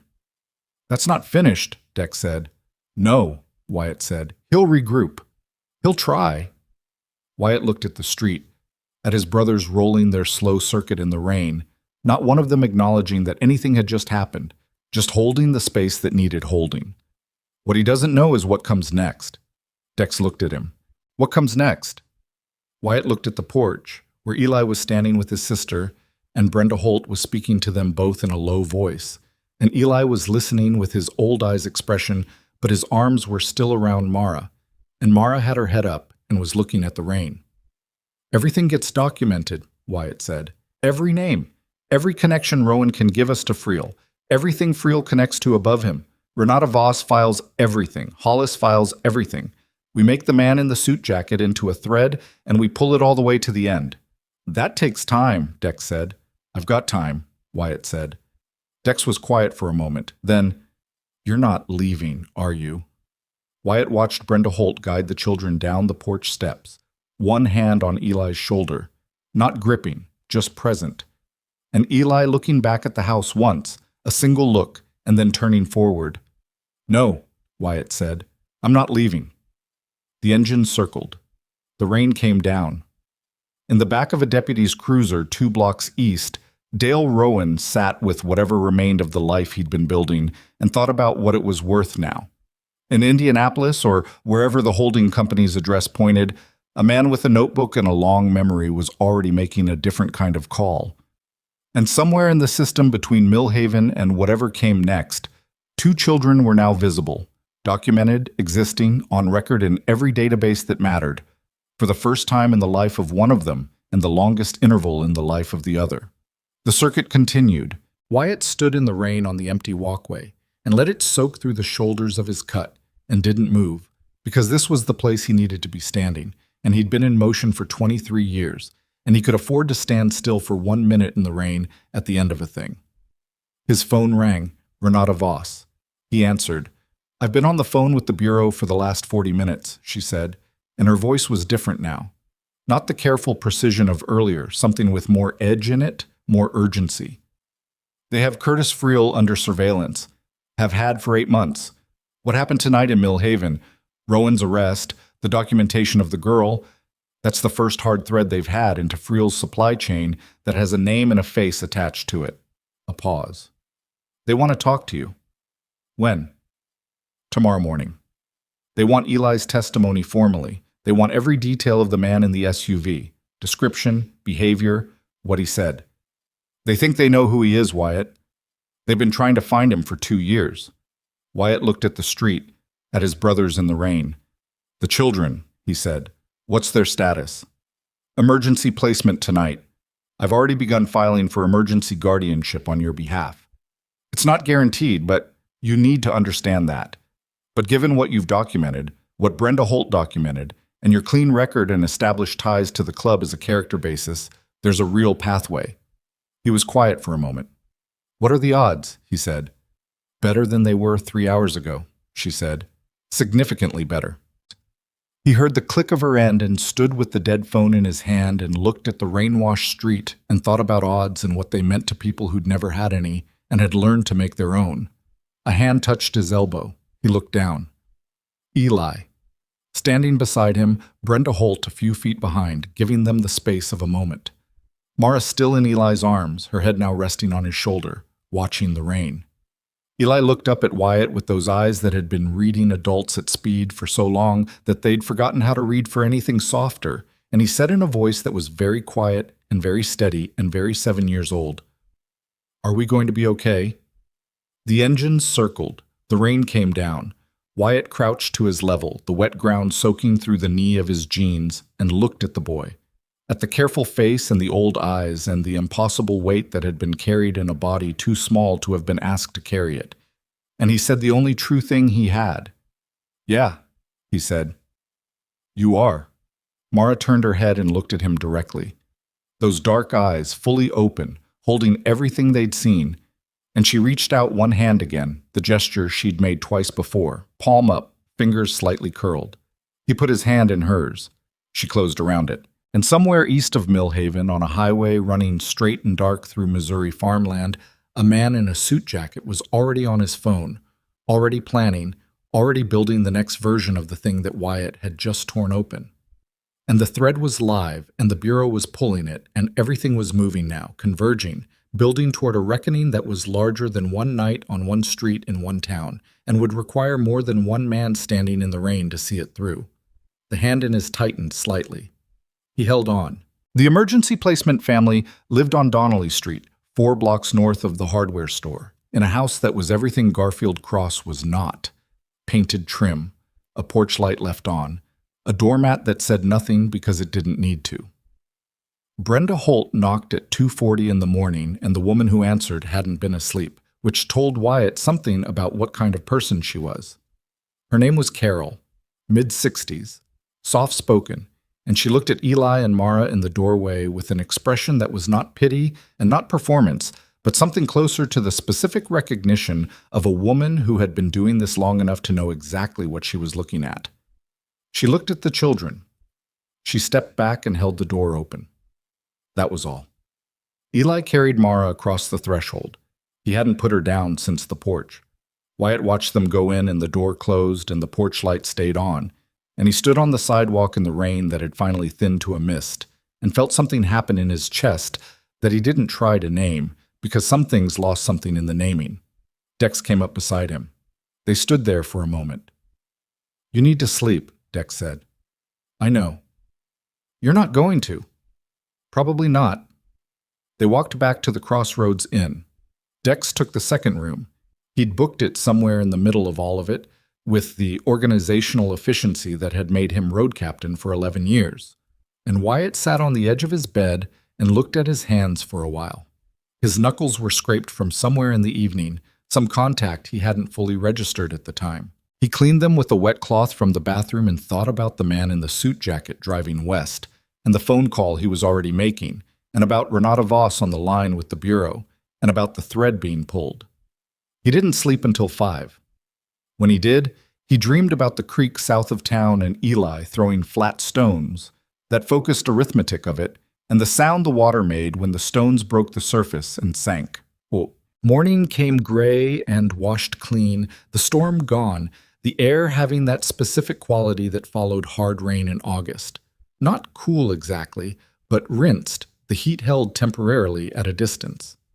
Wyatt was at Hattie's Diner by 7 with coffee he actually tasted this time, and Renata Voss called at 7:20 while he was working through eggs he'd ordered more out of necessity than appetite. The Bureau's field office in St. Louis wanted him at 10. Renata would drive him. She'd already coordinated with Hollis, who had processed Rowan overnight.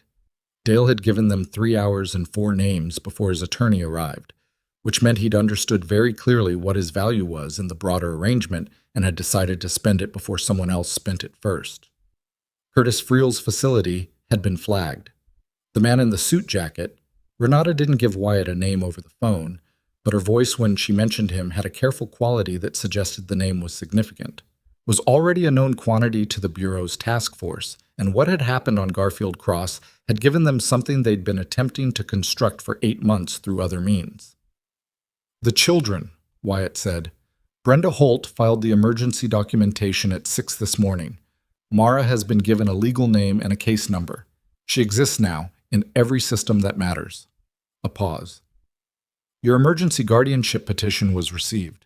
It's going to take time, Wyatt. I need you to understand that. Weeks, possibly longer. The department has to evaluate the placement, your situation, your capacity." "What do they need from me?" "Everything. Financial records, background check, home assessment, which means you'll need to establish a fixed address, which I understand is not currently your—" "I'll figure it out," he said. A pause. "You're serious?" "I was serious on the phone at midnight. I'm more serious now." She was quiet for a moment. "Okay," she said. "Then we start today." He finished his eggs. He tipped more than the bill. He walked out into the washed morning and looked at the main street of Millhaven, the hardware store, the diner, the church with its missing letter, and thought about what it meant to stay somewhere. He'd been moving for so long that stopping felt like a skill he'd have to relearn, the way you relearned a language you'd spoken as a child and then neglected for 30 years. The vocabulary was still there somewhere. It just needed locating. Dex found him on the sidewalk. They walked without deciding to, heading east toward the creek, the cottonwood still dripping from last night. "Bureau meeting at 10, Wyatt said. "I know, Renata called me too."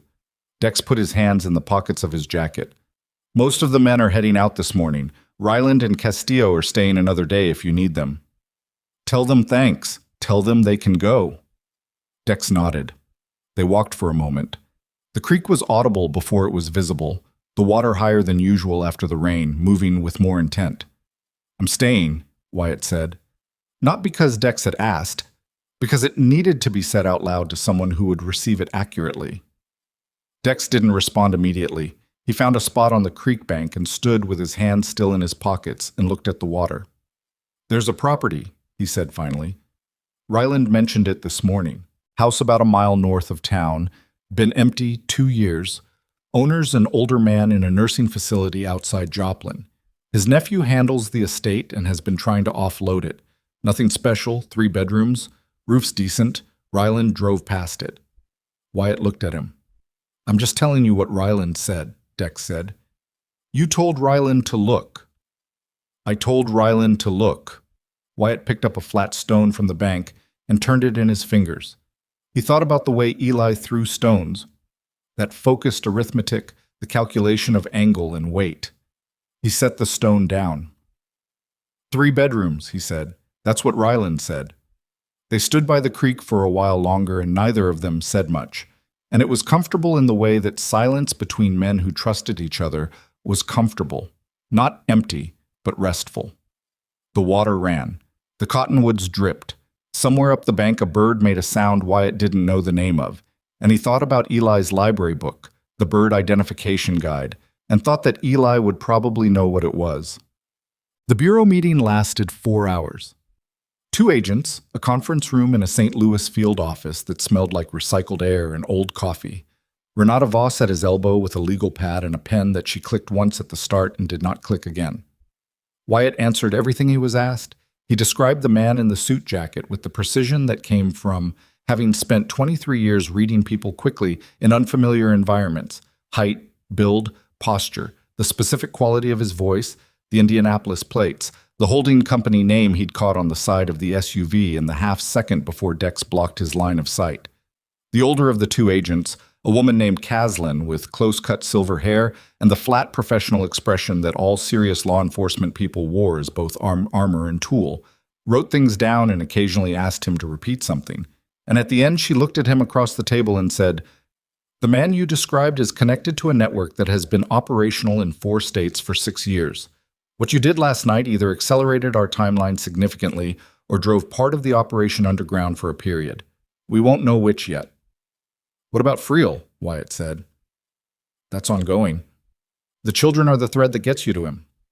"The children's testimony, yes, when they're ready, when it's appropriate." She held his look. "Mr. Mercer, I want to be clear. What you did in Millhaven, the manner in which you did it, gave us usable evidence and protected those children. If you'd handled it differently, if there had been any action on the part of your club that could be characterized as coercion or intimidation, we'd be having a different conversation." "I know that," he said. "Good." She closed her folder. "We'll be in contact through Ms. Voss." He drove back to Millhaven with Renata, who spent the first hour of the drive on her phone and the second reviewing documents on her tablet, and when they were 20 minutes out, she looked up and said, without preamble, "The guardianship case is complex. There's going to be a home study. There's going to be a period of supervised visitation before any formal placement, probably 2 to 3 months. You need to be patient, and you need to be visible, and you need to not do anything that gives anyone a reason to question your stability." "Stable's not a word people usually put next to my name," he said. "Then this is a good time to change that." She looked at him steadily. "Do you want these children?" He kept his eyes on the road. "Yes." "Then act like it. Every day, in every visible way. Be at every court date, every review, every caseworker check-in. Don't disappear. Don't go on a run. Don't be unavailable. Don't be the guy who's somewhere else when someone calls." "I hear you." "Wyatt." She said his name the way people said it when they needed the person to actually receive the next thing. "I've done this work for 19 years. The system is not set up to make this easy. There will be points in the next several months where it feels like it's working against you and the children, and there will be points where it looks like it's going to fall apart. You cannot respond to those points the way a man who has spent 23 years answering to nobody responds to setbacks. You understand what I'm telling you. I understand. Okay, she said, and something in her voice shifted. Still precise, still careful, but with a slight give in it. Then let's get to work. He signed a lease on the house north of town 11 days later. 3 bedrooms, a kitchen that needed work, a back porch that looked out over a field that was nothing but long grass in the specific flatness of Missouri in early fall. The roof was sound and the furnace worked, and there was a room at the end of the hall that got the morning light, and he stood in it the day he moved in and looked at the light on the floor and thought about Eli looking out the window at night, letting Mara see the outside from a distance, rationing the world through glass. He bought furniture the way he bought most things, without expertise, with the practical minimalism of a man who had slept in motels for 2 decades and understood only the necessities. A bed for him. A bed for Eli's eventual room. A smaller one for Mara's, which he put in the room with the morning light. He built the frame himself from the box it came in, cross-legged on the floor with the instructions and a hex key, and it took him longer than it should have, and he swore twice at the brackets, and when it was done it was solid and level and would hold. Dex came the second weekend. He brought 3 other men from the club, Ryland, Castillo, and a quiet man named Birch, who had a background in construction, and who looked at the kitchen and said, without being asked, "I can fix that backsplash in a day." They worked through the weekend without much conversation and without needing it, the kind of collective labor that had its own language. By Sunday evening, the kitchen had a new backsplash, the back porch had a repaired railing, and there was a bookshelf in Eli's room that Ryland had built from lumber he'd sourced without explaining where. "You don't have to do this," Wyatt said to Dex, standing in the driveway Sunday evening as the men loaded up to head back. "I know," Dex said. "I mean it." "I know you mean it." Dex looked at the house, at the light in the kitchen window. "It needs curtains," he said. "I'll get curtains. The back porch could use a chair." Dex. "Just saying." He got on his bike, looked at Wyatt for a moment with the expression he used when he was saying things that didn't fit in words. "You call me," he said. "Whatever you need, whenever you need it. You call." "I know." "And Wyatt?" He started the engine, that sound, that particular Harley sound that had been the background of Wyatt's adult life, the sound that meant motion and direction and something ahead. "You did right. I want you to hear that." The bikes pulled out of the driveway and headed south toward the highway, and Wyatt stood and listened until the sound faded, and then it was quiet. And the quiet of the property north of Millhaven was a different quiet than motel quiet, bigger, with more air in it, the kind of quiet that wasn't absence but space. He went inside and made coffee and stood at the kitchen window looking out at the back field in the last of the evening light. He had curtains to buy. The supervised visitation started 3 weeks after the emergency placement. An hour on Wednesdays, 90 minutes on Saturdays, always with a caseworker present. A young man named Perry, who had a gentle manner and a way of making himself unobtrusive in the corner of the room, taking his notes without intruding on what was happening between Wyatt and the children. The first Wednesday was in a Department of Family Services meeting room in the county building, beige walls, plastic chairs, a table with a box of crayons in the center that no one had asked for. Eli and Mara came in with Carol, who stayed in the hallway, and Eli stopped in the doorway and looked at Wyatt sitting at the table, and something in his posture did the thing that Wyatt had watched it do before. That releasing, that unbracing, the tension dropping out of the shoulders and the jaw the way it dropped when an ongoing calculation finally resolved. Mara saw Wyatt and came across the room before Eli did. She walked with the slightly tentative quality of someone still learning to trust that floors held, that spaces were safe, that forward motion was unlikely to result in something bad. She came up to the table and stood beside his chair and looked at him and then reached up and put her hand on his forearm. Not gripping, just placing it there. The same gesture, inverted. He covered her hand with his. They colored for most of the hour. Mara was systematic about it. She chose colors with apparent deliberateness, made neat strokes, stayed within the lines with the focused patience of someone who had learned that containment was safety. Eli colored fast and in his own direction, outside the lines without caring, explaining to Mara as he went why certain animals were certain colors, which led to a debate, conducted in whispers, that Perry, the caseworker, recorded in his notes as children demonstrating established sibling communication patterns. On the drive home afterward, he was staying at the motel again, his lease started but the house still being assessed.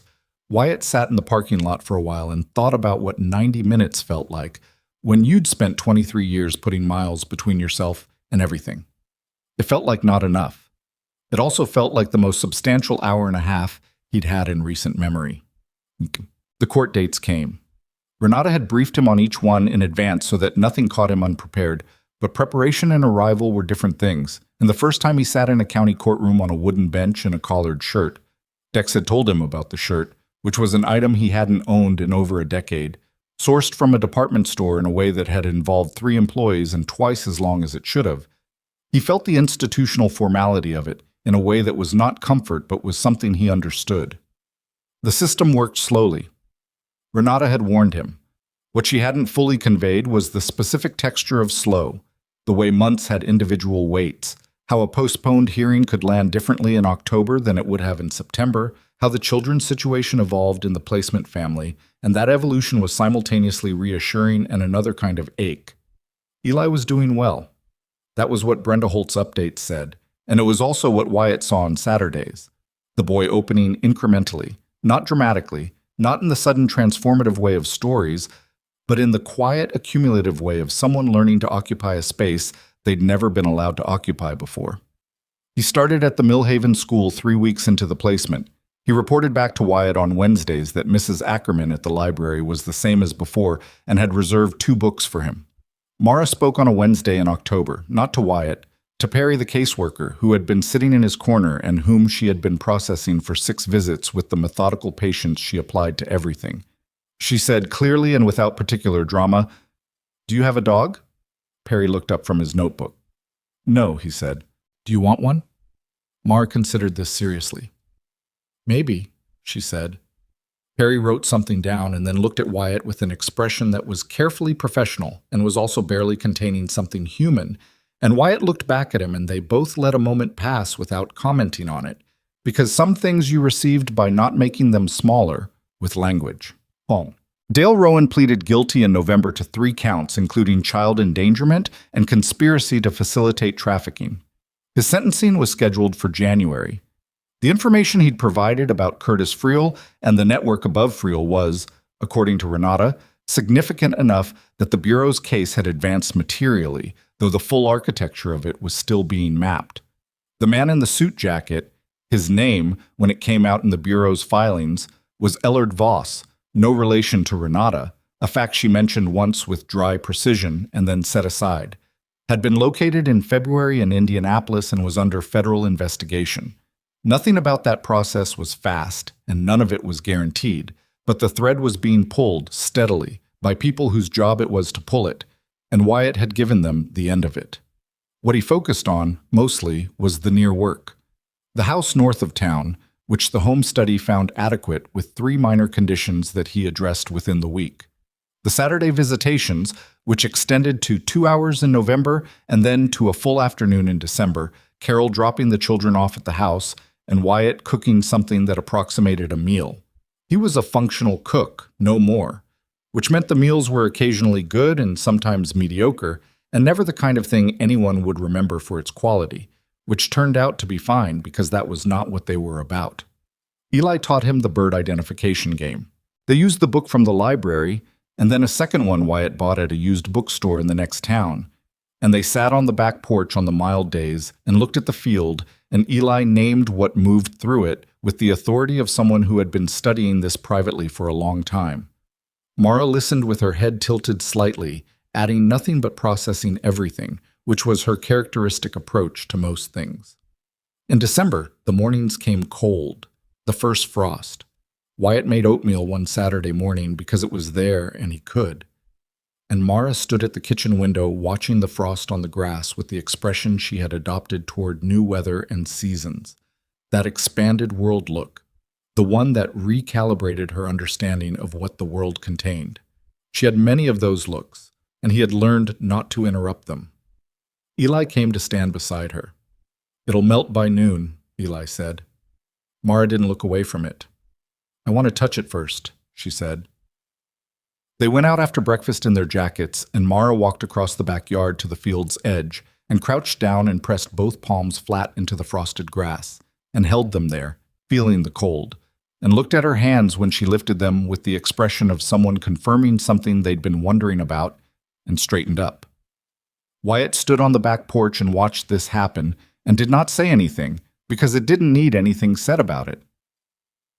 The guardianship hearing was in late January.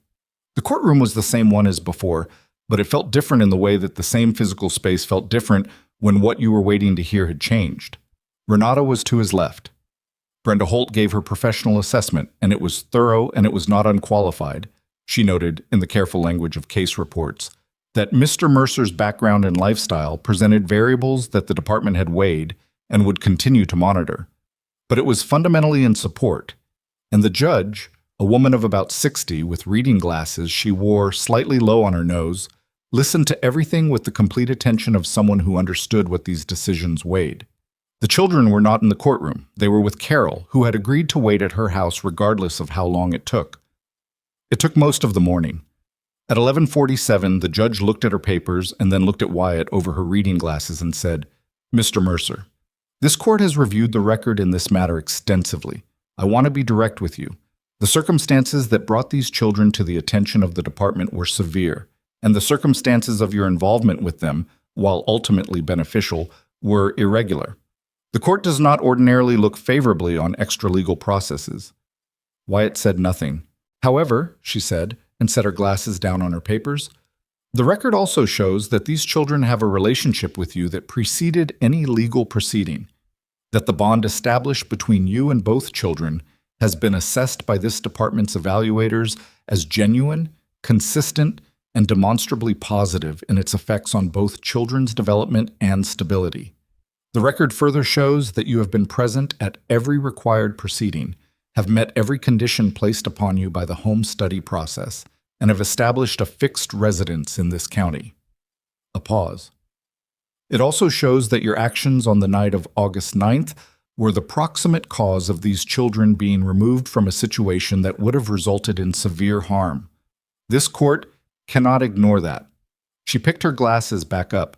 "Legal guardianship of Eli James Rowan and Mara Rowan is granted to Wyatt Allen Mercer, effective today, subject to a 6-month review and ongoing supervision by this department." She looked at him. "Do you understand your responsibilities as stated in the petition?" "Yes," he said. "Then we're done here." She stood, and the room stood, and she walked out, and Renata put her hand on Wyatt's arm briefly and said something that he half heard because something was happening in his chest that made it difficult to process the room at normal speed. He sat for a moment after the room had begun to clear. 23 years, more motels than he could count, more highways than he could map, more mornings waking up in a different place than the morning before, more evenings with the road ahead of him and nothing behind him that required returning to. He had spent his adult life becoming expert at motion because motion was the thing he could do, because stopping meant arriving somewhere, and arriving meant being somewhere, and being somewhere meant being a person in a place, which required a kind of accountability he hadn't known how to hold. He knew, sitting in that courtroom, that he still didn't entirely know how to hold it. He was going to learn. He called Dex from the parking lot. Dex picked up in one ring. "Well?" he said. "Yeah," Wyatt said. A silence on Dex's end. Then a sound that might have been exhaled breath and might have been something else. Something that Dex would categorically deny if asked. "I'll be there Saturday," Dex said. "You don't have to." "I'll be there Saturday," Dex said again, and hung up. Wyatt drove to Carol's house on Donnelly Street. He knocked, and Carol answered, and she had the expression of someone who had been doing this long enough to read outcomes from body language. And she stepped back and called down the hallway, and Eli appeared at the far end of it. He looked at Wyatt's face. He came down the hallway at a pace that tried to be normal and wasn't quite, and Wyatt crouched at the end of it, and Eli came into his arms and held on with the grip of someone who had been holding something alone for 4 years and was now, for the first time able to put it down. Wyatt held on. Behind Eli, from the room at the end of the hall, Mara appeared in the doorway, clutching the folded jacket she'd been using as a pillow when he'd found her. Carol had kept it for her, understanding without being told that some things were structural. She looked at Eli and Wyatt's arms, and she crossed the hallway at her own pace, deliberate and measuring. And she sat down on the floor beside them and leaned against Wyatt's side with her shoulder, not speaking. And he put his arm around her without looking, because she was there and this was what you did. They stayed like that on Carol's hallway floor for a while. Carol went back to the kitchen and didn't make them hurry. It was not easy. Nothing that was real was easy, and anyone who told you otherwise was selling something or had the kind of life that didn't require them to know better. The first months with the children in the house were full of things no one had briefed him on. Mara's fear of closed doors, which she'd managed with such practiced silence that he hadn't known about it until he found her one night sitting in the hallway outside her room, too still, because the door had swung closed in a draft and she hadn't been able to make herself open it again. He sat with her in the hallway until she was ready, and then he removed the latch from her door entirely and told her it would stay the way she wanted it, and she looked at him for a long moment and then went back to bed. Eli had nightmares. Not every night, but with enough frequency that Wyatt learned the sound of him coming awake, the specific quality of silence after a bad dream, too alert, too controlled, and would find him in the kitchen sometimes, sitting at the table in the dark, and he would sit with him, and they would not talk about it unless Eli wanted to, and sometimes Eli wanted to, and sometimes he didn't, and both were acceptable. He was not a perfect guardian. He burned things in the oven because he'd never learned to track time domestically. He forgot about a school form for 2 weeks until Eli reminded him. He missed a call from Brenda Holt one afternoon because he was under the truck doing a repair he'd put off too long and came in to find 3 missed calls, and spent 20 minutes locating his composure before calling back. And the call turned out to be a routine check-in that required nothing extraordinary, but his heart rate had done something during those 20 minutes that suggested he was more invested in keeping things intact than he'd given himself credit for. He took the children to a diner 2 towns over in February, a place with good pie and booths wide enough that Mara could sit with her feet dangling and look out the window at the same time.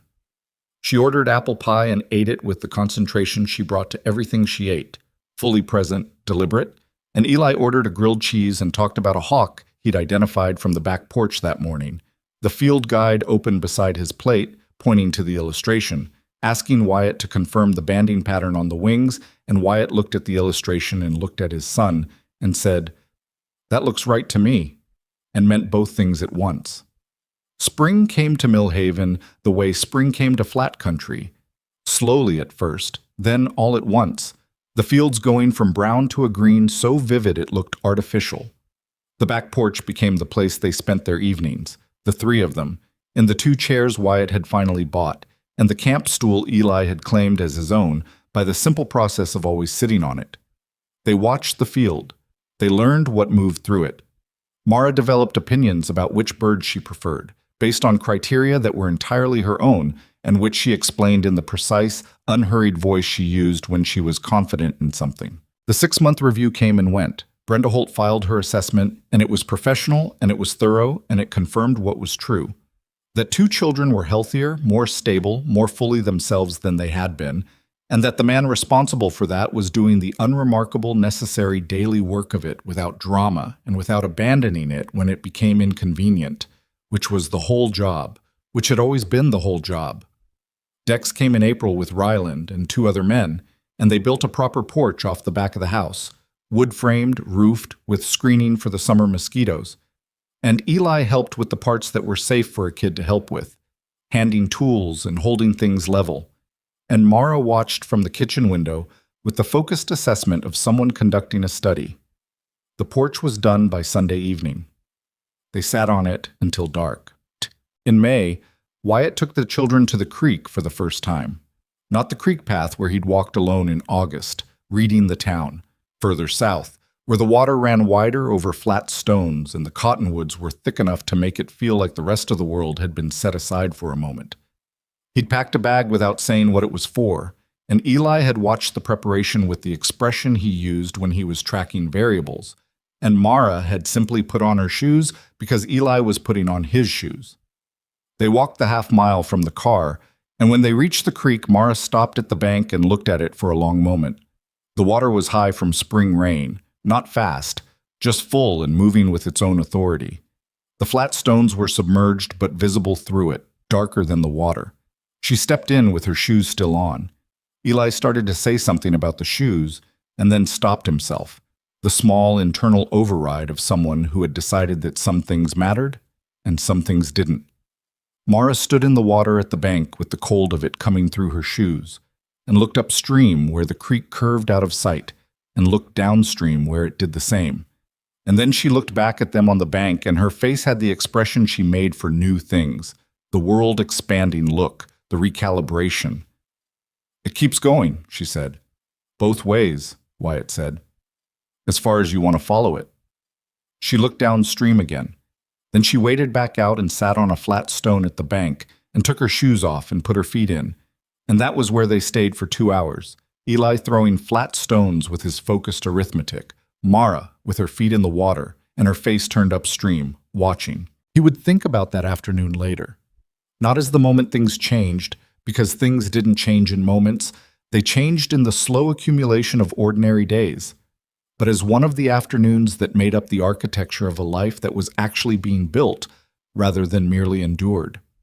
2 children and a man who had spent 30 years becoming expert at being somewhere else, sitting by a creek in Missouri in May, with nothing required of them and nowhere else to be asha. Autumn came back around. 1 year since the gas station and the curb and the bottle of water held in both hands. He didn't mark it formally, didn't make a thing of it, because he'd found that Eli in particular was sensitive to retrospective weight. The boy was wired toward the present and the forward, which was probably survival instinct that had calcified into character, which was fine, which was something Wyatt recognized because he'd had the same wiring for different reasons. Mara, on the other hand, had developed an interest in the past that was curious rather than burdened. She asked questions on the porch in the evenings with the careful, systematic approach she applied to everything. About the birds in the field, about Missouri, about Wyatt's motorcycle, which she had climbed on while stationary, with his hand steadying the handlebars, and had sat on with an expression of concentrated authority. About what places looked like that she hadn't been to yet. He answered her honestly. He told her about the roads he'd ridden and the states he'd moved through and the things he'd seen from the back of a Harley at 70 miles an hour. He told her about the Iron Ravens, what they actually were, not the version people assumed, but what 23 years inside it had shown him. Men who had their own damage and their own histories and had found a way to be accountable to something larger than themselves, which was the only thing that worked for certain kinds of people, which was not a flaw, but a fact. He told her about the gas station, about seeing a boy on a curb and stopping because something about it wasn't right, because some things you couldn't unknow once you'd noticed them. He kept it simple. She was 5 now, had turned 5 in March, the birthday they'd assembled from the evidence of what Eli knew and a best guess, a date they'd chosen together, which meant it was theirs in a way that found dates couldn't be. She listened to all of it with her feet tucked under her on the porch chair, and then she said, "Is that why you stayed?" "Yeah," he said. She considered this. "What if you hadn't stopped?" He thought about the honest answer. "I'd have kept going," he said, "and that would have been the wrong thing." She nodded, like this confirmed a calculation she'd already run. Then she looked out at the field, where the late-year grasses had gone gold, moving in the evening wind, and she said nothing further about it. Eli came out from inside with 3 mugs of something he'd made on the stove, hot chocolate, which he was now competent at, having made it badly twice and paid close attention to what he'd done wrong, and distributed them without asking if anyone wanted one, because it was cold and they were on the porch, and some things were evident. They sat with the mugs. The field moved. The light went. Wyatt's phone was in his pocket, and it was silent. His bike was in the small garage off the side of the house, maintained, capable, ready in the way that things he cared for were ready. He didn't think about where he'd be riding tomorrow, because tomorrow he'd be here. He'd be at the table in the morning while Eli went through the routine of school preparation that he now managed with unconscious efficiency. He'd drive Mara to her twice-weekly sessions with the therapist in the next town, a small, serious woman named Doctor. Fane, who had told Wyatt in their first parents' meeting, without softening it, that this was going to take years, and the most important thing he could do was be present and consistent and not require the children to perform their recovery for his comfort, which was the best professional advice he'd received in his life and the hardest to follow, and he was following it. He would be here. That was the whole answer. He would be here. Dex called sometime around 8 from the road.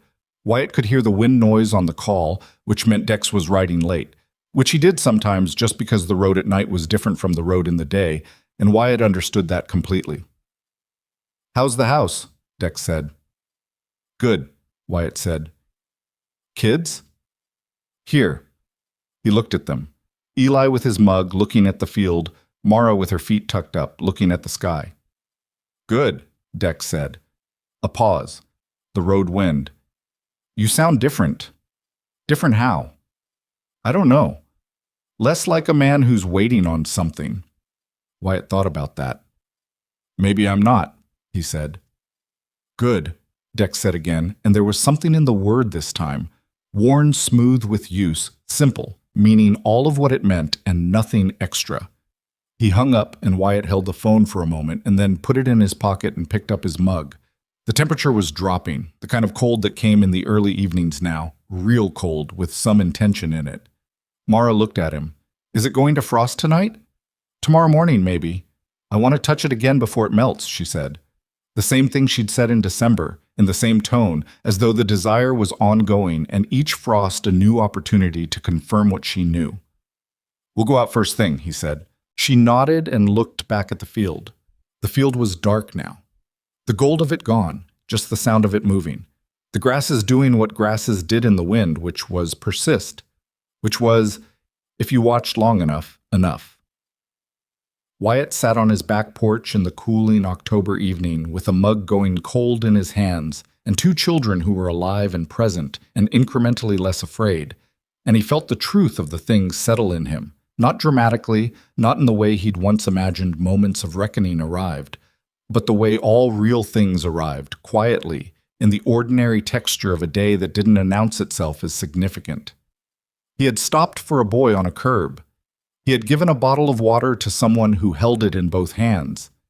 He had stayed because the staying was the only right response to what he'd found, and then he had kept staying because that was what the work required, and the work had become the life, and the life was here, on this porch, in this cold, with these children who had survived things they shouldn't have had to survive, and who were, in the slow, unglamorous daily way of it, learning that survival wasn't the destination. It was just the beginning of the road, the one that finally led somewhere worth stopping.